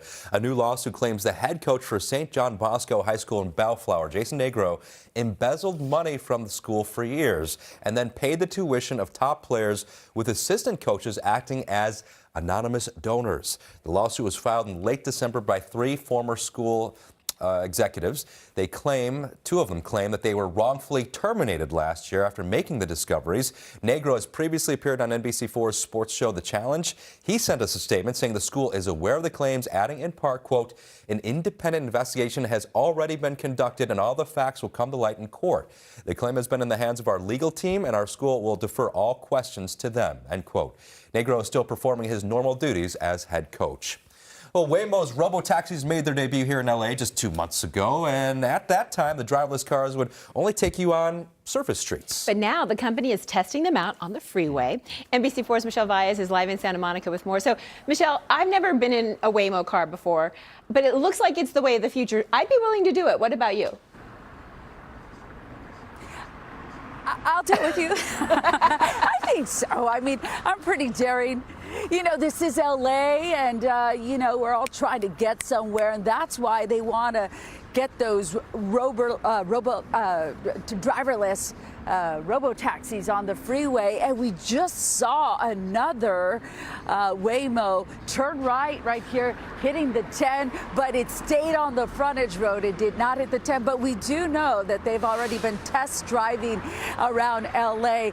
And you may have seen those driverless cars around the surface streets. Well, pretty soon you're going to be seeing them on a freeway near you. The driverless service Waymo making the announcement yesterday, sharing that its employees are going to be the first ones to have access to fully autonomous rides on LA freeways, following the same testing to commercial service path as it's done in the past. So they say freeways are an intrinsic part of the LA experience. To better serve our expansive 79 square mile service, we are beginning to provide our employees with access to fully autonomous rides on LA freeways, a key step toward expanding this capability to all riders. And in their post, they did show a trip from Santa Monica to downtown LA, saying that it could be cut in half by using the city's freeways, depending on traffic, obviously. While they use the 10 as an example, it's not clear if they're going to be just using the 10 or if they're going to include the 110, 405, and the 90. That's what some reviews are and trades are saying, that highly likely they're going to include those freeways too. A lot of the reaction is positive. People want to know, hey, when are you going to hit the LAX? That's what they really want to know. So we know that Waymo is going to stay at a speed limit. They're not perfect. We've seen some of them go haywire in viral videos, and in Phoenix, it actually drove off on a police officer after going haywire. So there's a lot of kinks and fine-tuning to do when it comes to these driverless vehicles. But yeah, it's going to hit the freeway soon with employees. So this is a hot spot here. We've seen a lot of Waymos coming through Lincoln and Olympic, but yes, a Waymo hitting the freeway near you. We don't know exactly when they're going to start with those employees. We hope to learn more throughout the day. Reporting live in Santa Monica, Michelle Valles for Today in LA. Okay, Michelle, so you and I will take one together. Adrian's out. He's like, nope, right? You know what? How quickly we forget. We just did that So is Jeff story Sharpie. earlier. We did a story earlier in the month where the thing was going in circles, and the guy from Southern California missed his flight because of it. So they got to work out all the kinks. I don't want to hear about any of that for, let's say, a year. If they're going to drive up. Yeah, I agree, Adrian. If they're going to drive away from police and get you in jail, I mean, come on, you can't really trust the Waymo just yet. That's my opinion. But Jeff Sharpie does not like these robots. He's not into it at all. He thinks they're going to take over the world. Yeah, that's true. No. So people definitely have opinions about They have them. opinions. They do, for sure. Thank you so much. We appreciate it. All right. What about you, Belen? Hey, well, you guys know about me being a passenger. Oh, that's right. Yes. So I think I'll sit in the front, and then if it starts to go in circles, I'll hang on to the wheel. Can you sit in the front? I don't Why know. not. But you definitely can't sit in the driver's. Remember, we've had people try to steal these cars, Oh, yeah. and then it deactivates. Yeah. The police show up. This is crazy. Yeah, because I guess if you have 3 people, 2 in the back, and then somebody has to sit in the front. Well, it's just happening. Like, what do you do? I know. To me, it's blowing my mind because it's like, the future we talked about, we're in it. This is it. We were joking the other, like Terminator. The whole premise of that movie, the robots are going to take over. It looks like it's happening. Yeah. They're like, oh, you're just going to let me drive you, the robot. All right, you guys. Happy Wednesday. Happy Wednesday. We're halfway through the week, and what a month it has been. When usually we see a lot of rain in January, we've had elevated fire danger, and out of this month, we've had 15 of 29 days with red flag warnings. Just a very unusual January for us, of course, tracking all of those fires. And when we take a look at the wildfire activity this January compared to last January, check it out. In 2024, up to about this point, there was 102 fires, only 4 acres burned. But this year, that's burned 306 fires across the state. By the way, mostly here in Southern California, and 57,528 acres have burned. Thankfully, the fire danger for the rest of the week and even into early next week is staying low. We have high humidity, and we have another chance for rain next week, but we're still seeing, unfortunately, the effects of these fires here in Southern California. We saw it in the air quality, and unfortunately now we're seeing it when it comes to our water quality. So there is an ocean water closure. This is mostly for LA County beaches from Las Flores State Beach over into Santa Monica State Beach until further notice. And the reason for this is that fire debris runoff has really contaminated our water. So there's a lot of pollutants in the water. And even if you want to hang out at the sand, that's a no-no, because the sand may also contain toxic chemicals. So please be very safe. Now let's talk about the weather as we head into the weekend, shall we? Because we're just a hop, skip, and a jump away. The weather will continue to be chilly during the morning and cool during the afternoon. Look at the forecast in Riverside. Tomorrow we'll have 59, Friday 66, and then on Saturday temperatures at 72 degrees. So here's what's happening. That system over Arizona right now, the one that brought us the rain and snow earlier this week and is keeping those cold temperatures in place, that will continue to move away from us. So from today into the weekend, what we're actually going to see is a little bit of a warming trend. We will have some stormy conditions up to our north, but the weather for us does look dry. That storm will be kicking some cloud cover in our way over the weekend, but it's expected to stay dry. Now we get to next week and there's going to be a storm system that's going to hook up to an atmospheric river. That's a lot of moisture. We're still going to be dry for the start of the week, but as of now, two of our main weather models are indicating that this moisture could move into our area Tuesday into Wednesday. As of now, it looks like this next system could be a wetter storm and a warmer one. That means not as much snow, but more rainfall. So that means higher rainfall rates, the possibility for some flooding, and also the risk of debris flow. So that's not until the middle of next week, but we're keeping an eye on it for you, and we'll continue to provide more updates here in the coming days as these weather models zero in on intensity, on timing, on amounts. We'll give you that information. Now, at least in the short term, just bundle up. It is chilly, and the weather over the weekend is looking nice for the first weekend of February. The forecast for the valleys and Inland Empire will have 60s and 50s, a little warmer on Friday, milder. And look, this weekend, temperatures are going to be rising above normal, and we'll continue with those 70s through early next week. The high desert, low 60s through Friday, and then 70s this weekend. Look at the low deserts. You're going to have 80s starting on Sunday and continuing through early next week. Then finally in the mountains, nice forecast, just very cold if you want to head up there to enjoy that fresh new snow from earlier this week. Over the weekend, temperatures in the 50s and 60s.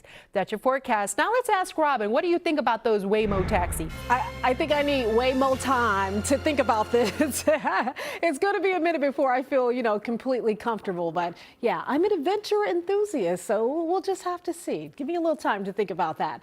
We're going to head over to Ontario. We have a stalled out vehicle, West 60 at Haven Avenue. It's blocking the third lane from the left. The traffic was already picking up, so it's backed up just beyond the 15, thanks to the stall, thanks to the commute traffic filling in. Get out there early if you're coming out of the Inland Empire. We're already up to 41 minutes. That was quick. From the 215 heading over to the 57. 71 up to 14 minutes, no problems. 57 picking up 22 minutes from San Dimas heading out to Orange. But then we have spots that are just clear, wide open, trouble free, like South 5 from the 170 split down to East LA. 110 looks great. From the 5 to the 105, and the 101 looks good too. Leaving North Hollywood and Studio City heading down toward the 5. Easy and under 15 minutes. Pretty good numbers here. We'll peek at more coming up in just a bit. Lynette, Adrian, back to you. All right, Robin, thank you. 5:54 right now. Now to this morning's bright spot. The Rams surprised a special fan with Super Bowl tickets. It happened during a live NFL broadcast, and she had no idea it was happening. And Coach Mo, I want to bring you up over here. Come on up. Yeah. No, Coach, we want to celebrate you. We want to honor you. I'd love to surprise you with 2 Super Bowl tickets. The Super Bowl 59. Coach Monique Adams, known as Coach Mo, is the owner and head coach of the LA Legends women's football team. Now, her team was in the spotlight during this broadcast, but you see, she didn't really want to be part of the spotlight. She was in the back. She didn't have any idea she was going to be on camera. I stood in the back and I'm pushing all the girls up. I'm like, go, go, go. Make sure you show your face.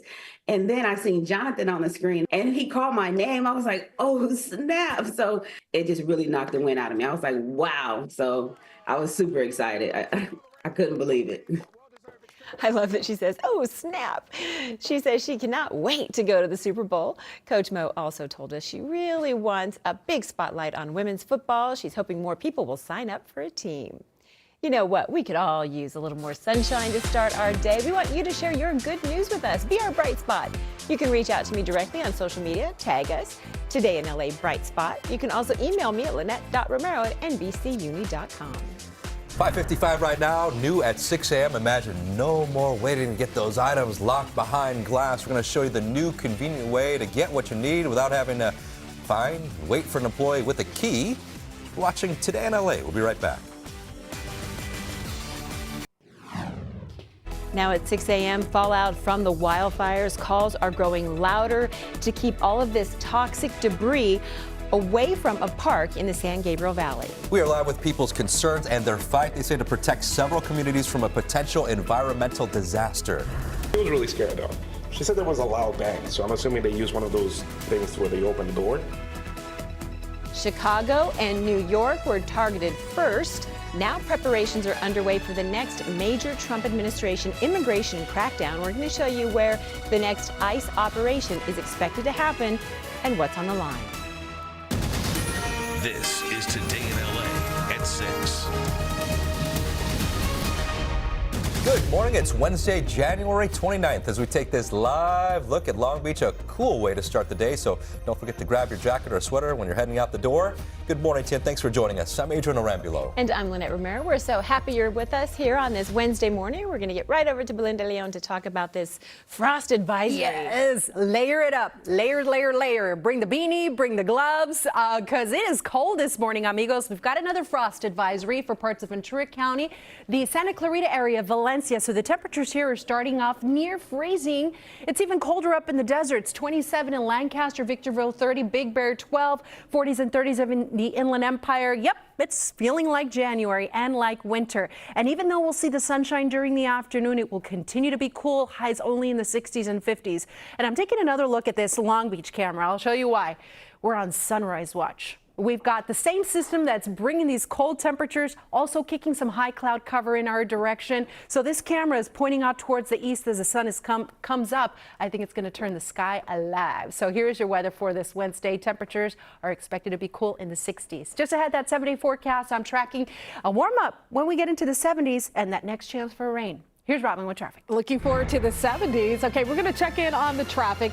The drive times are going up. That doesn't mean it's bad. It's just getting busy. The early birds are out there. So your average drive times are on the rise. We're checking in on the 5. So that northbound trip coming away from Downey, continuing toward East LA. No major issues. We're at 20 minutes for your average. 710, the drive out of Long Beach, continuing north up toward the 10, rolling toward Alhambra. That's doing fine. Under 30 minutes for the trip. And still no delays or issues for the 605. It's just clear. It's quiet. It is wide open at an average of 19 minutes. The 10, that's getting busy in little pockets here. So coming away from downtown LA, heading toward Mid-City, heading toward West LA. No problems connecting to the 405. 19 minutes for your average. And check out South 5. That looks great, leaving the 170 split. And so does the 101 from North Hollywood all the way out toward East LA. Only 13 minutes. I wish it would stay this way, but unfortunately not. As more of you hit the road, the numbers are going to go up. We're here to help you get through it. Another traffic check coming up. Back to you.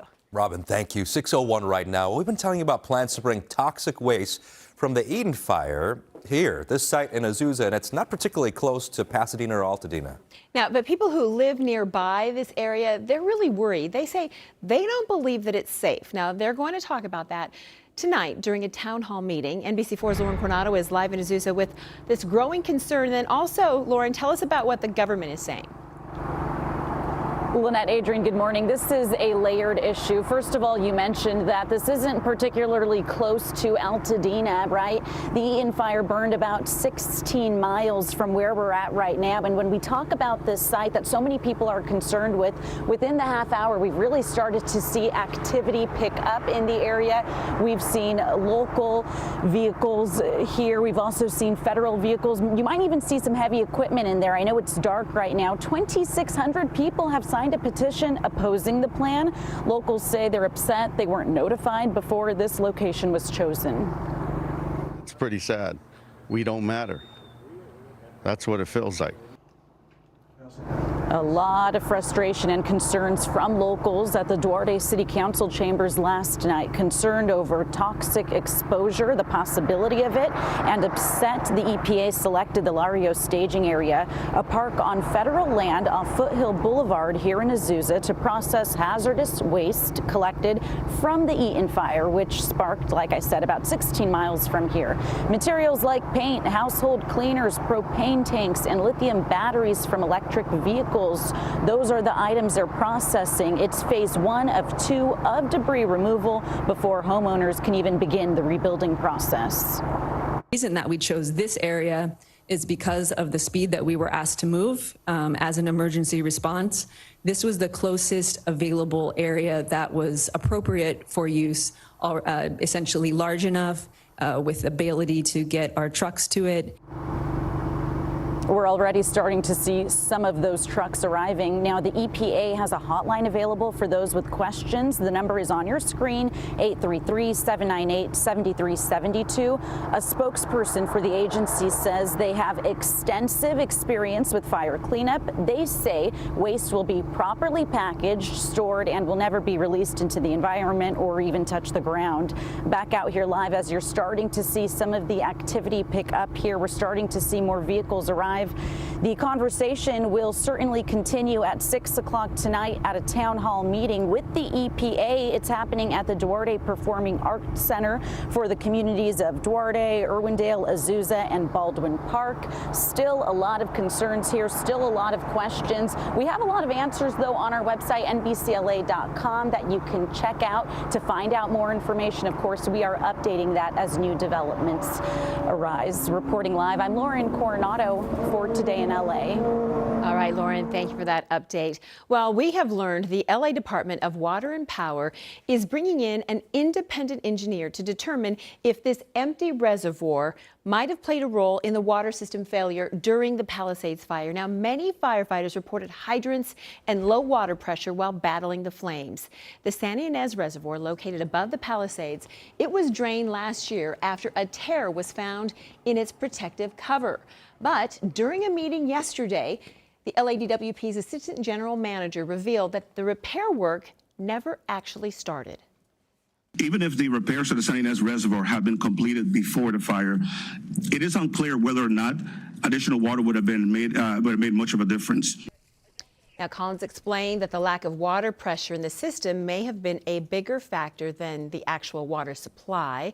He says the pressure was lost quickly because of the overwhelming demand and from destroyed homes and businesses where pipes were destroyed and then water flowed uncontrolled. Well, today the LA City Council will consider a proposal to protect renters affected by the wildfires. The motion calls for a moratorium on evictions for those tenants, as well as a one-year pause on rent hikes. The County Board of Supervisors have already strengthened renter protections to address housing needs for fire victims. There will be a rally at City Hall ahead of this morning's City Council meeting.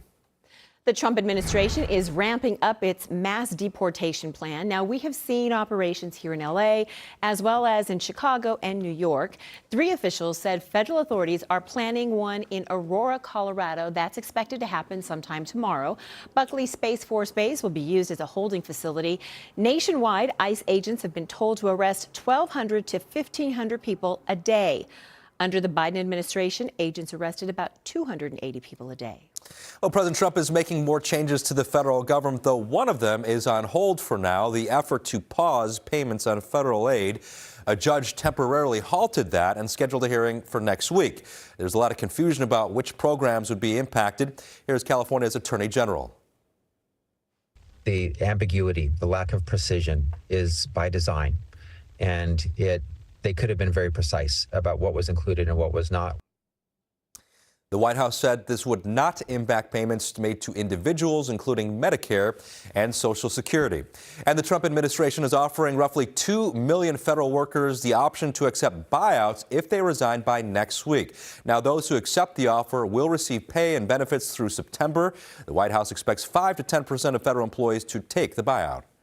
Robert F. Kennedy Jr. is scheduled to appear before lawmakers today for his first Senate confirmation hearing as a candidate for the next Secretary of Health and Human Services. However, his cousin, Caroline Kennedy, sent a scathing letter yesterday urging the Senate to deny his confirmation.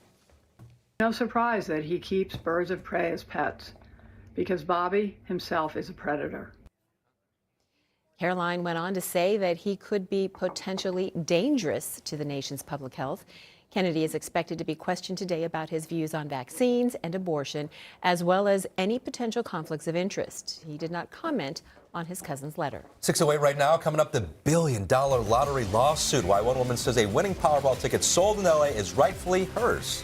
Plus, you've seen them cruising the streets. Now, Waymo's self-driving taxis are shifting into the next gear. We're going to show you where Southern California will be carrying passengers. Hey, if you're getting on the roads with those Waymos, let's take a look at the forecast for you this morning. Allow extra time to warm up the car because it is a cold start. We're waking up to frost advisories, and during the afternoon, you're going to need the sunglasses. It'll be bright and sunny, but the temperatures will be cool, so hang on to a layer for later today. Just ahead, that 7-day forecast showing a warm up. Here's Robin with more traffic. Hey, Waymo traffic, right? Waymo traffic now compared to the last hour. We're checking in with Julia Dang and News Chopper 4. In Mission Hills, over the 118 at the 5. It's getting busy. Headlights and taillights filling in. A complete traffic check coming up after the break. Stay with us. A woman is suing the California lottery, claiming she's the rightful winner of a $1 billion Powerball jackpot. Now, that winning ticket was sold at Las Palmitas Market in downtown LA in 2023. The California lottery says the winner, Yanira Alvarez, claimed the jackpot 9 months later. But Stacy True says she's the only owner of the ticket. We captured video the morning after the drawing. A woman arrived at the market saying she'd won before running away from the cameras. Now, True contends that she made claim for the money in October of 2023, but was denied. She's seeking the $1.8 billion jackpot with interest. Well, traffic in LA might be looking different. You might glance over and see no driver in the car next to you. Waymo is now allowing self-driving robo-taxis to roam major freeways. Now, until now, the autonomous vehicles were limited to streets in select neighborhoods. Waymo says employees will get first access as part of a test run, followed by the public through the company's app. The driverless cars will navigate the 10, 105, 110, and 405 freeways. All right, 6:12 right now. They say good things come in threes, and hopefully that's true for the Big Bear's beloved bald eagles. Coming up, the excitement is soaring for fans of Jackie and Shadow. We'll explain why.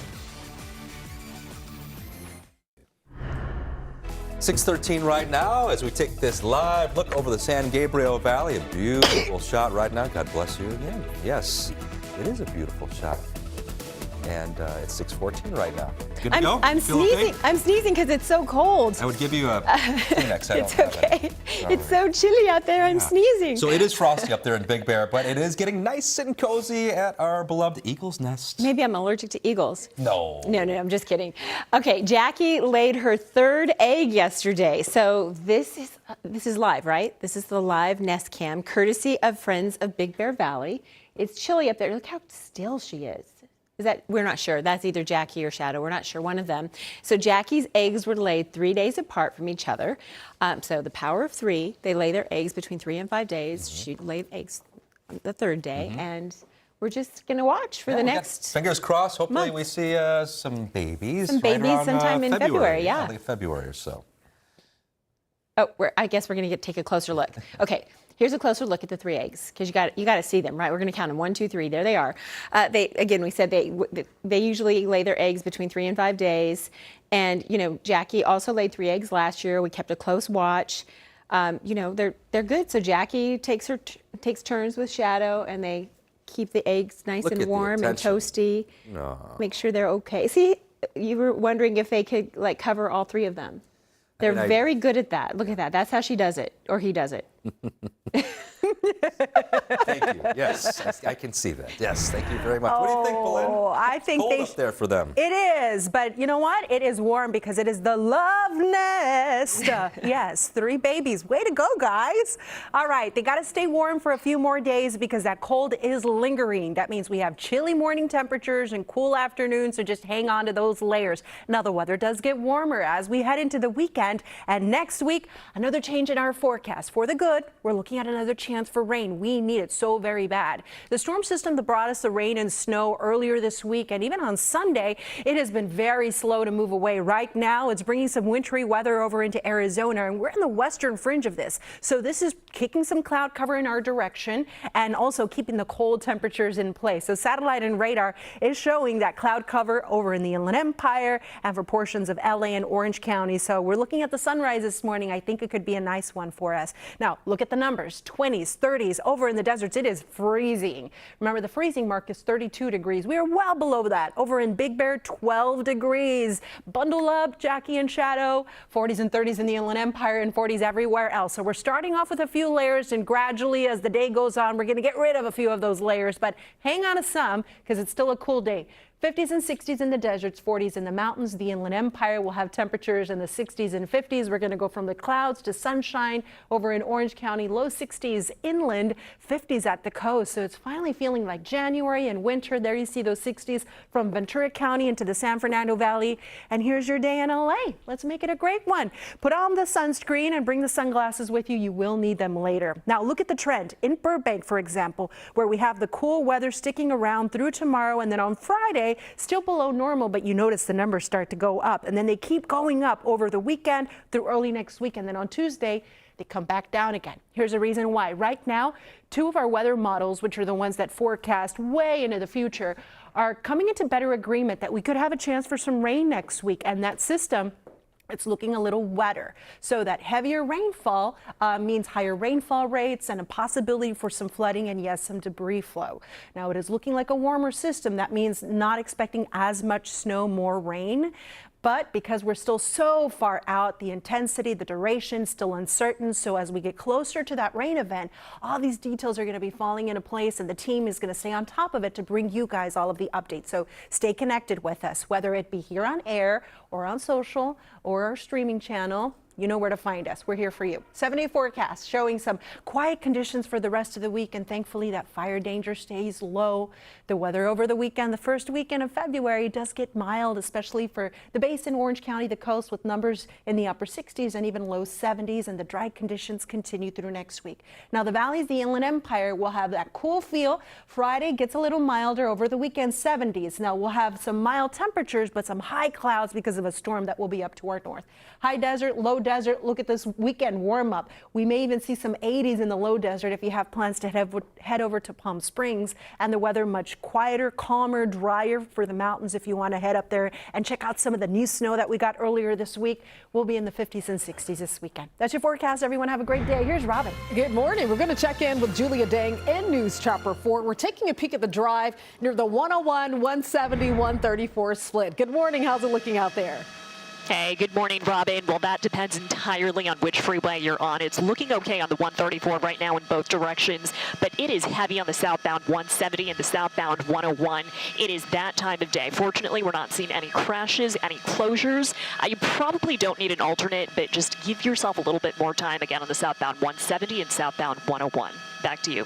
All right, thanks so much. We're going to peek at that drive time for the 101 between the 5 and the 134. It's averaging 25 minutes. The 110 averaging 26 minutes between the 405 and 101. And the 10 west is still under 30 minutes. So these numbers are going up. It's considered moderate, right? This is not abnormal. It's getting busy, but it's just not bad at all. No bad news there. The 210 from Glendora to the 134 continuing toward Pasadena. That's going to be a pretty decent trip at 33 minutes for the westbound drive. We'll check more drive times coming up for you a little bit later. AJ and Lynette, back to you. All right, see you shortly, Robin. Thank you. 6:20 right now. Coming up, Meryl Streep's dramatic escape from the Palisades fire. How she got away from the flames when that danger came right to her doorstep. Plus, the miracle on the mountain. A snowboarder stranded near Wrightwood during our storm defies the odds. How his determination and a little luck led to his survival. You're watching Today in LA.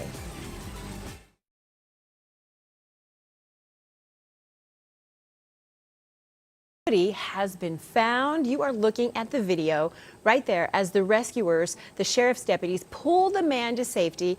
This happened near Mountain High. We're going to give you a closer look now at what he was wearing while he was stuck in this weekend snowstorm. He had a hoodie, snow pants, and boots. He had gloves and a hat, but that's it.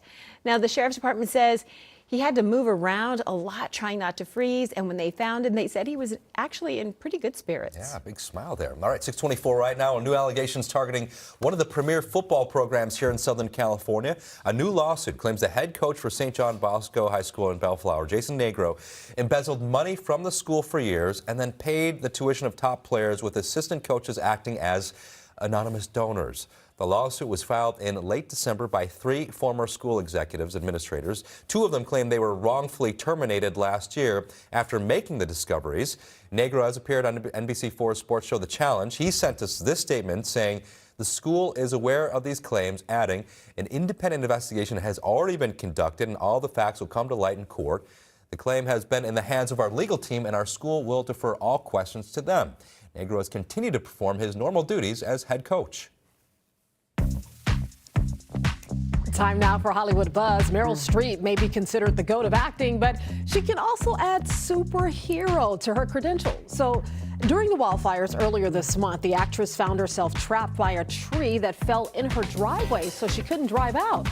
While the wildfires raged, she came up with the idea, a way to escape. So her nephew, Abe Streep, wrote about the incident in New York Magazine this week, and he broke it down. He explained that his aunt borrowed a neighbor's wire cutter. She actually cut a hole in the fence, and then she drove through her neighbor's fence in order to escape the flames. But thankfully, that same day, she entered the Beta Delta Pi wet t-shirt contest where she was completely hosed down from head to toe. Objection. Why is this relevant? Oh, I have a point, I promise. Reese Witherspoon's role as sorority girl turned Harvard law student in Legally Blonde was apparently good enough to convince fellow jurors of her legal expertise. So the actress revealed on a recent talk show that they chose her to be the jury foreman on a case because they were actually convinced that she went to law school. Witherspoon says that she didn't even finish college. But I feel like this is like confirmation of her acting skills, right? She did such a great job. They were like, wait, are you an attorney? Did you go to law school? That's convincing. It's fun. Right. You're right, though. I mean, it's probably a compliment in some ways, right? It's a compliment, yeah. For sure. And thank you, Robin. Sure. 6:26 right now. Headed 6:30. Flames closing in. Time running out. Video captures LA County sheriffs racing to rescue a 100-year-old woman from the Eden fire. NBC4's Brittany Hope has more on the deputies and their heroic efforts while they refuse to leave anyone behind. Yes, and we just learned that we're going to be able to talk to both of those deputies this morning. Make sure you stay with us. This is video you will not want to miss. Right now at 6:30, it's a new crisis for wildfire victims, the search for affordable housing. But some LA leaders are stepping up with trying to protect everyone. We are live with the proposal to freeze rent hikes and prevent evictions. Hello? Hello? Where you at? And caught on camera, an incredible act of heroism during our firestorm. We're live with this new video showing the moment a 100-year-old woman is rescued from a nursing home as flames close in. Today in LA at 6:30 starts now. Good morning to you. It is Wednesday, January 29th. Look at that sliver of pink in the sky and the clouds. Isn't that gorgeous? Perfect. Yeah, it's a beautiful morning out there. We're so glad you're here with us on Today in LA. I'm Lynette Romero. And I'm Adrian Rambulo, and we want to check in with meteorologist Belinda Leon. All right, Belinda, it's cold out there. You're going to have more on that in just a second. But again, can you refresh my memory? How do you know? You said I'm on sunrise watch. How do you figure that out again? Like when we're going to have those pops of color? Well, we have clouds in the sky. When we have high cloud, you know what? I shouldn't tell you. It's my secret. Yes. Yeah. I can't That's reveal. why she's the Make me pay expert. for it at least, right? Yes, a very cold start, a nice sunrise. And you know what? It is Lunar New Year, the start of Lunar New Year. So this morning we are starting off with very cold temperatures and a frost advisory in effect for a few places. So bundle up, allow extra time this morning to warm the car up and warm yourself up as well. Numbers currently in the 40s and 30s and even colder in the deserts and mountains. And we do have a few high clouds out there that are causing a really nice sunrise. Gradually we're going to get to the sunshine, and despite the sunny skies, it's still going to be a cool day with temperatures expected to be below normal for this time of year. We're looking at highs in the 60s across the board. Our friends in the mountains will have temperatures around 40 degrees. Now, this cool weather pattern is expected to stick around for the next few days, and then we've got some changes to talk about. Oh, yes. All good, though. Thankfully, we're keeping that fire danger low, but we're going to see a warm up as we head into the weekend, the first weekend of February, and it's going to be a nice one. So we're just hop, skip, and a jump away. We'll help you plan for it. Right now, let's help you plan for a nice, smooth commute, although Robin is already tracking some issues. That's right. Yeah, earlier we had a stall on the 91. Just got word of a new accident west 91 at the 71. So it's adding to all of that traffic here, leaving the Inland Empire, heading out of Corona. And with the heavy traffic on West 91, the merge from South 71 to West 91, that's going to be slow too. So we're giving you a heads up. Plan ahead. Look at that, 71 minutes. That's your average drive time to make it from Riverside through the scene of the crash and over to that 5 connector. The 5 looks pretty good, though. It's only 23 minutes if you're going south Anaheim to Irvine and heading along the 405. That looks good. It's quiet. No issues between Westminster and Irvine connecting to the 5. We'll check more slowdowns for you coming up. Lynette, back to you. All right, we have breaking news right now in Hollywood. A woman has been shot near a Target store. Police are searching for the shooter. Bringing it right up to Julia Dang in News Chopper 4. Julia. Hey there, Lynette, no word yet on how that woman is doing. LAPD now confirming this shooting happened just after 5 a.m. One suspect is still at large. All we know is it's a man who is wearing a black and white shirt. I'm going to go wide with the camera now and just give you a better sense of where this is in relation to the 101 freeway. Look at this. It's just northeast of the 101, just south of Sunset Boulevard. You might be familiar with this shopping area.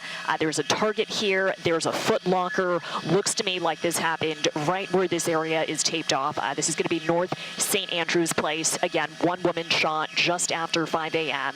They're looking for one suspect. We are live in News Chopper 4. Back to you.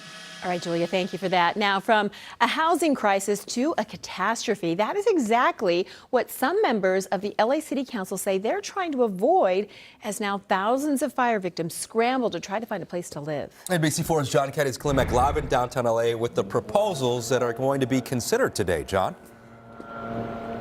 Hey guys, I'll try to talk over the leaf blower that's City Hall's kind of cleaning up right now outside. But what we're talking about is this freeze on rent and a moratorium on evictions, trying to help people who might be looking for a place as a result of the fires that have happened, to make sure that they don't become victims, but also making sure that we're not finding landlords who are trying to cash in on the tragedy. So we got 2 council members here with LA City Council, Council Member Eunice Hernandez, as well as Hugo Soto Martinez. Both of them have actually been very vocal in situations like these, but what they've done is they've issued this motion to try to help people not become additional victims. Council members say without these types of interventions, past disasters have proven that rents could see long-term increases of up to 12%. Now, in a city that already has unaffordable housing, this move from City Council could help alleviate that. The motion requires also city departments to start providing monthly reports on efforts to fight price gouging in the rental market as well.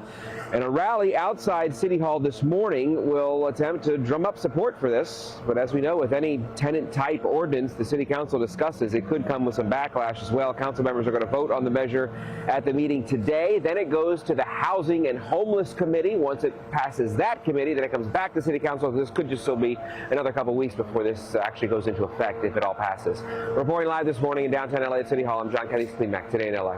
John, thank you. And tonight there will be a town hall meeting about bringing hazardous materials from the Eden fire to this site. Now, this site is in Azusa, and that's about 16 miles away from where this wildfire burned in Altadena and Pasadena, and a lot of people say they're upset about this. At a city meeting in Duarte last night, many people spoke out against it. They're concerned about how the toxic waste could impact their air and water supply. But a representative from the EPA said they have extensive experience with fire cleanups. We've never had an issue with our temporary storage areas. We're confident that we will leave the site in as good shape as we found it. Many people live nearby the toxic. Many people live near this site. They want the toxic waste taken somewhere else. NBC4's Lauren Coronado is working on the story. She's going to have a live report for you in just about 20 minutes. All right, 6:36 right now. We are getting a closer look at this incredible body cam footage that we're seeing as sheriff's deputies rush in to rescue a 100-year-old woman during the height of the Eden fire. NBC4's Brittany Hope is live in Altadena with this rescue with this woman. She had no idea what was going on, and she was stuck in the dark in that nursing home all by herself. Yeah, this video is just pure, raw emotion and adrenaline. And you know, since January 7th, it's almost like every day, every hour, we're hearing a new story of someone who's helping a stranger or a neighbor, you know, saving a house or saving a pet. And it's really those heroes who are giving us hope in this horrible time.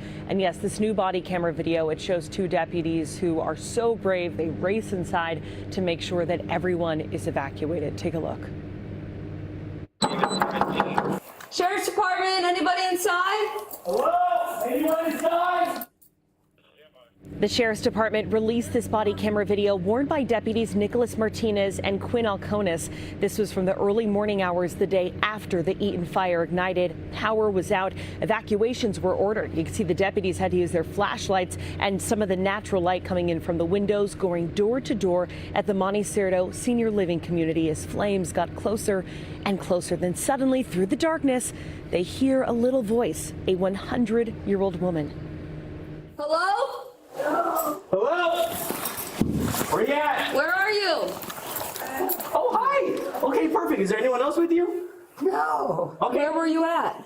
What? Which room were you from? I've been trying to find a way out. Let's get you out of here. Let's get you out. Where Okay. do I go? But don't lose me. I promise I We won't. won't lose you, don't worry, okay?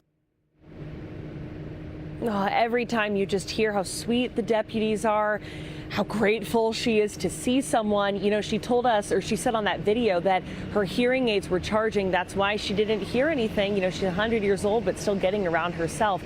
Some really exciting updates for you. The two deputies who wore that camera video, we're going to be able to talk to them later this morning. We'll have their story coming up on the midday news at 11. I also reached out to this community asking how that 100-year-old was in there seemingly by herself and not evacuated. We're working to get those answers for you. But yes, the community still standing, although a lot of the blocks around here, the homes and businesses are gone. We're reporting live in Altadena. Brittany Hope for Today in LA. All right, Brittany, thank you so much for that story.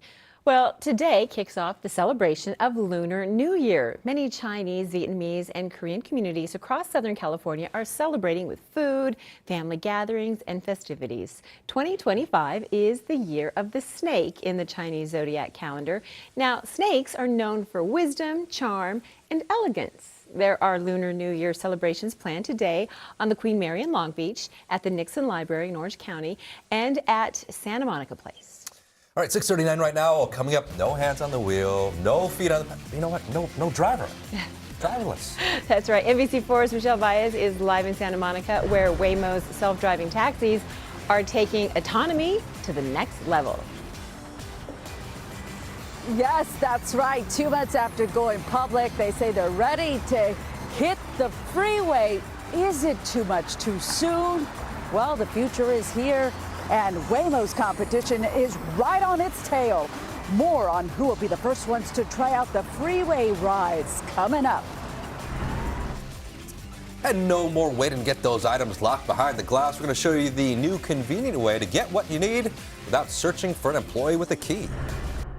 Beanies, gloves, the puffy jacket, the warm gear. You need that this morning, especially in Santa Clarita, because the ride to school for the kids is going to be near freezing, 34 degrees. If you're stepping outside to walk the dog, bundle up as well. Now, later today, we're going to have bright sunny skies, but don't be fooled. You still need a layer. Temperatures will be below normal. We'll have 60 degrees for the kids later today. Just ahead, 7-day forecast. Time to start planning the weekend, Robin. Yes, plan ahead for the weekend, plan ahead for your commute. You have to get out there early. New crashes coming in for the 405, adding to all of that heavy southbound traffic. We'll break it down and have details coming up after the break. Stay with us. 6:44 right now. New this morning, a fiery Tesla crash in Torrance. Somehow the driver slammed right into a traffic signal right by the Del Amo Mall, and then the car caught fire. Firefighters worked to put those flames out, but after an hour, it was still burning. The driver was trapped inside and died, and we're working to find out if any passengers were inside as well. Well, from city streets to some of LA's busiest freeways, Waymo's driverless taxis are taking the next step to expanding its fully autonomous technology. NBC4's Michelle Baez is live in Santa Monica with what this means for your next ride. You guys have an eagle eye. You guys have been seeing a lot of Waymos getting onto the freeway there at the 10, right? Yes, Jeff Sharping, our photojournalist, found the hot spot here at Olympic and Lincoln here. We've seen quite a few turn right. looking like they're about to hit the 10, but they stay on the frontage road. But we know they are testing on the freeways. They're about to come to a freeway near you. You may have seen the driverless cars around LA on surface streets, and pretty soon you're going to start seeing them on the freeway. In a post on X, the company wrote, "Freeways are an intrinsic part of the LA experience to better serve our expansive 79 square mile service area. We're beginning to provide our employees, they're going to be the first ones, with access to fully autonomous rides on LA freeways, a key step toward expanding this capability to all riders." Now, they also showed on that post a trip from Santa Monica to downtown LA, showing how it could cut in half using the city's freeway. That is their ride there, cut by 30 minutes. They did use the 10 as an example. It's not clear if other freeways like the 110, the 405, and the 90 are going to be used, but it's highly likely since the 110 and 405 are part of its path right now in their residential routes. Waymo says that their Jaguar vehicles will drive and stay the speed limit. They're not perfect. We know that. But they say they're better than human drivers. And we have seen in viral videos where they've gone haywire. In one instance in Phoenix, they drove off from a police officer. So that's the latest. And guys, in my anecdotal poll here on Instagram, I did ask my followers, what do you think about this? And look at this. 90% saying, I know they're not ready for a Waymo ride on the freeway, but it's coming, and competition already on its heels. We know that an Amazon-backed company and Elon Musk, a company, they're coming up with new concepts, have already. So they're right behind their tail right now, but we don't know exactly when those Waymo freeway rides will be available to the public. We will keep you posted. In Santa Monica, Michelle Valles for Today in LA. Back to you. What's that? There's no more putting the genie back in the bottle. Yeah, right? you can't. Once it's out, it's out. Yeah, for sure. All right, thank you so much. We appreciate it, Michelle. The future's here. It is. All right, 6:47 right now. A vote to lay off nearly 300 teachers and counselors in the Santa Ana Unified School District is on hold, at least for now. Last night, the district held a meeting to discuss the potential layoffs. The school district is facing a $187 million deficit after overhiring during the COVID-19 pandemic. Teachers, parents, and community members have accused the district of wasteful spending and mismanagement of funds.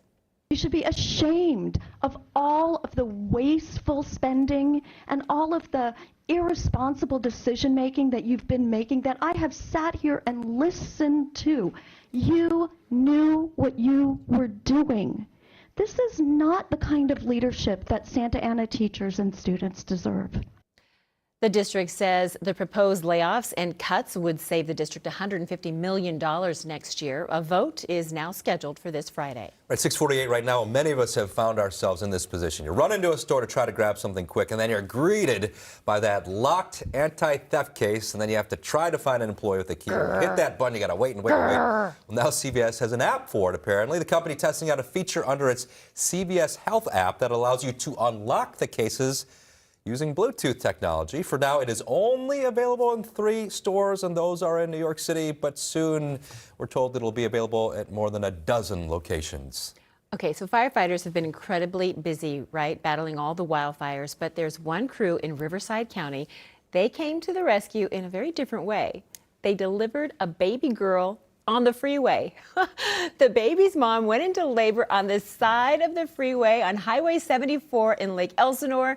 CAL FIRE responded, put mom in an ambulance, but you know what? The baby couldn't wait. So they delivered her in the back of the ambulance on the 15 freeway. They say mom and her newborn were in excellent condition upon arriving at the hospital. So I did a story similar to this. Yeah. And you know what? On the birth certificate, it will say what says place of birth. It will say freeway. I-15 or what would, yeah, they tell you like where you were born. I mean, it's still whatever city it is, if it was Riverside or wherever it was, but it's going to be on the freeway. And guardian angels, maybe they'll have like, the baby will have like 3 middle names, one for each of the firefighters who helped out, right? Yes, yes, yes. Look, through all odds, she was delivered. And of course, those firefighters, we keep saying it and we will keep saying it. They are our heroes. We're at the end of January, and it has been a hectic month. When it comes to that fire danger, unprecedented for us, even as meteorologists, when we take a look at this. January is supposed to be our second wettest month on average, but when I take a look back, these are all the days, those red boxes with that fire icon, when we had red flag warnings in effect. So we had 15 days out of 29 days with red flag warnings.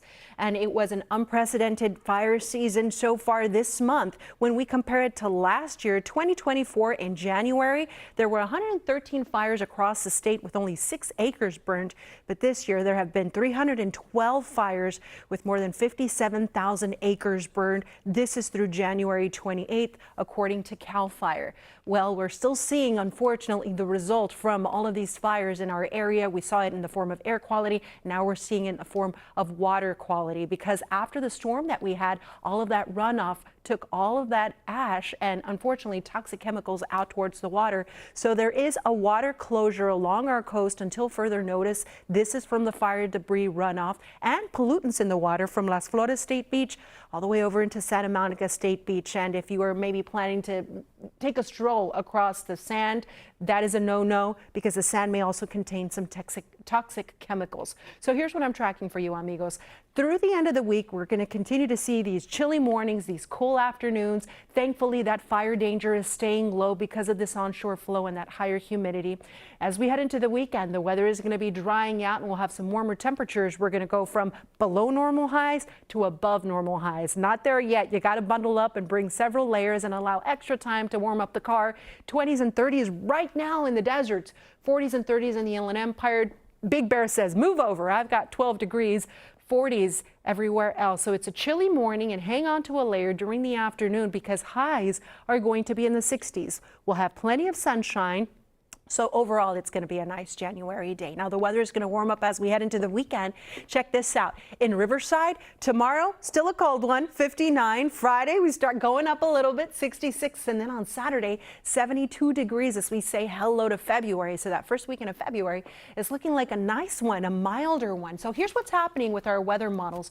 We're taking a look at the weather, and we're going to continue to see some stormy weather up to our north. This has been the pattern pretty much all winter long, where we have all of those storms up to our north and nothing here. So over Saturday, we will have some high cloud cover and the temperatures will be mild. Now, early next week, there's going to be another storm affecting Northern California, and this one has the potential to arrive here by the middle of the week. Now, we're still about a week away. There's still a lot of uncertainty, but as of now, it looks like that system might be a wetter one, which means higher rainfall rates, which means less snowfall, which means a higher risk for flooding and possibly debris flow. So we're keeping an eye on it for you. Stay connected with us, and we'll continue to get updates for you as we get closer. As of now, look at the weather as we head into the weekend. 60s and 70s Saturday and Sunday for the Basin in Orange County. We're gradually going to get into the 70s for the valleys in the Inland Empire, but until then, continue to bundle up because the temperatures will remain cool. The deserts will have 70s and possibly 80s this weekend. We're not there yet. And then finally in the mountains, nice forecast if you want to head up there and enjoy that fresh new snow by this weekend, 50s and 60s. That's your weather. Here's traffic with Robin. Traffic is okay. I'm not tracking any major traffic alerts, but of course your drive times are going up. We're checking the commute here on the 210. We're looking at a 45-minute trip, and that's your average to make it out of Glendora and connecting over to the 134, which is also quiet, so no issues continuing toward Pasadena. The 10, Pomona to East LA, that number's on the rise. Much busier now compared to 4 o'clock and 5 o'clock. We're looking at 43 minutes to connect to East LA. And the 60, that's pretty quiet too, a 38-minute drive from Diamond Bar over to the 5. Now, we had a crash here on the 405 southbound at Nordhoff. That's out of lanes. It's on the shoulder out of the way, but right around the 18 split or just south of the 118 split, that's where we start to see all that busy traffic. So leaving Mission Hills, continuing through Van Nuys, continuing down towards Sherman Oaks. The 405 is busy. No surprise, right? This is pretty normal. 62 minutes for your average drive time from the 5 split down to the 105. 14, over an hour now, Palmdale off to the Newhall Pass,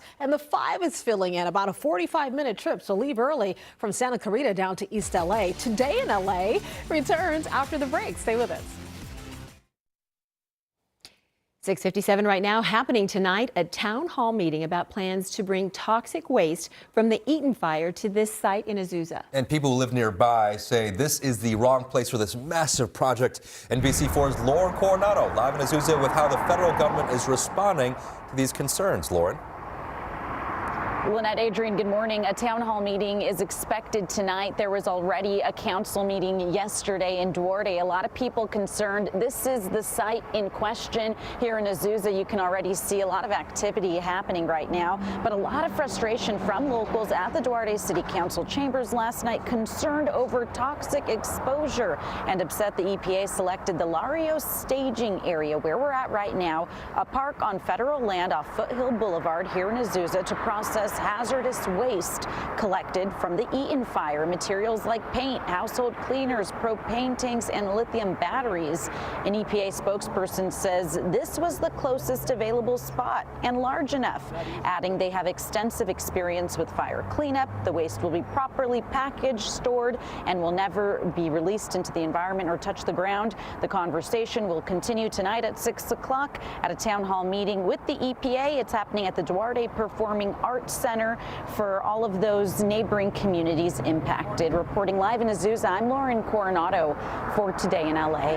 Lauren, thank you. Robert F. Kennedy Jr. is set to appear before lawmakers for his first Senate confirmation hearing as a candidate for the next Secretary of Health and Human Services. Now, his cousin, Caroline Kennedy, sent a scathing letter urging the Senate to deny his confirmation. RFK Jr. is expected to be questioned about his views on vaccines, abortion, as well as any potential conflicts of interest. Happy Wednesday, everyone. Air quality today will be moderate to good, so you're safe to step outside, enjoy that fresh air, but bundle up because it's chilly. We've got frosty conditions, 20s and 30s in the deserts, 40s and 30s for lower elevations. And I did say we were on sunrise watch. Check out this beauty from Long Beach. It's going to be a great day. Highs are going to be cool in the 60s, 40s in the mountains. Have a wonderful one. Always keep your face towards the sunshine. Get out there early, my friends, because your drive times are going up. We're checking out the 110 in the northbound direction. That trip from Carson into downtown LA up to 33 minutes and growing. Not too bad for the 710, under 30 minutes from Long Beach to the 10. All right, the news does not stop here. The Today Show is coming up next. We continue with Today in LA streaming right now on our NBC4 Los Angeles news channels. You can find that on various streaming platforms as we give you this live look at our beloved Eagles nest in Big Bear. They got a third egg now. Hope you have a great day. Stay warm out there. Take care.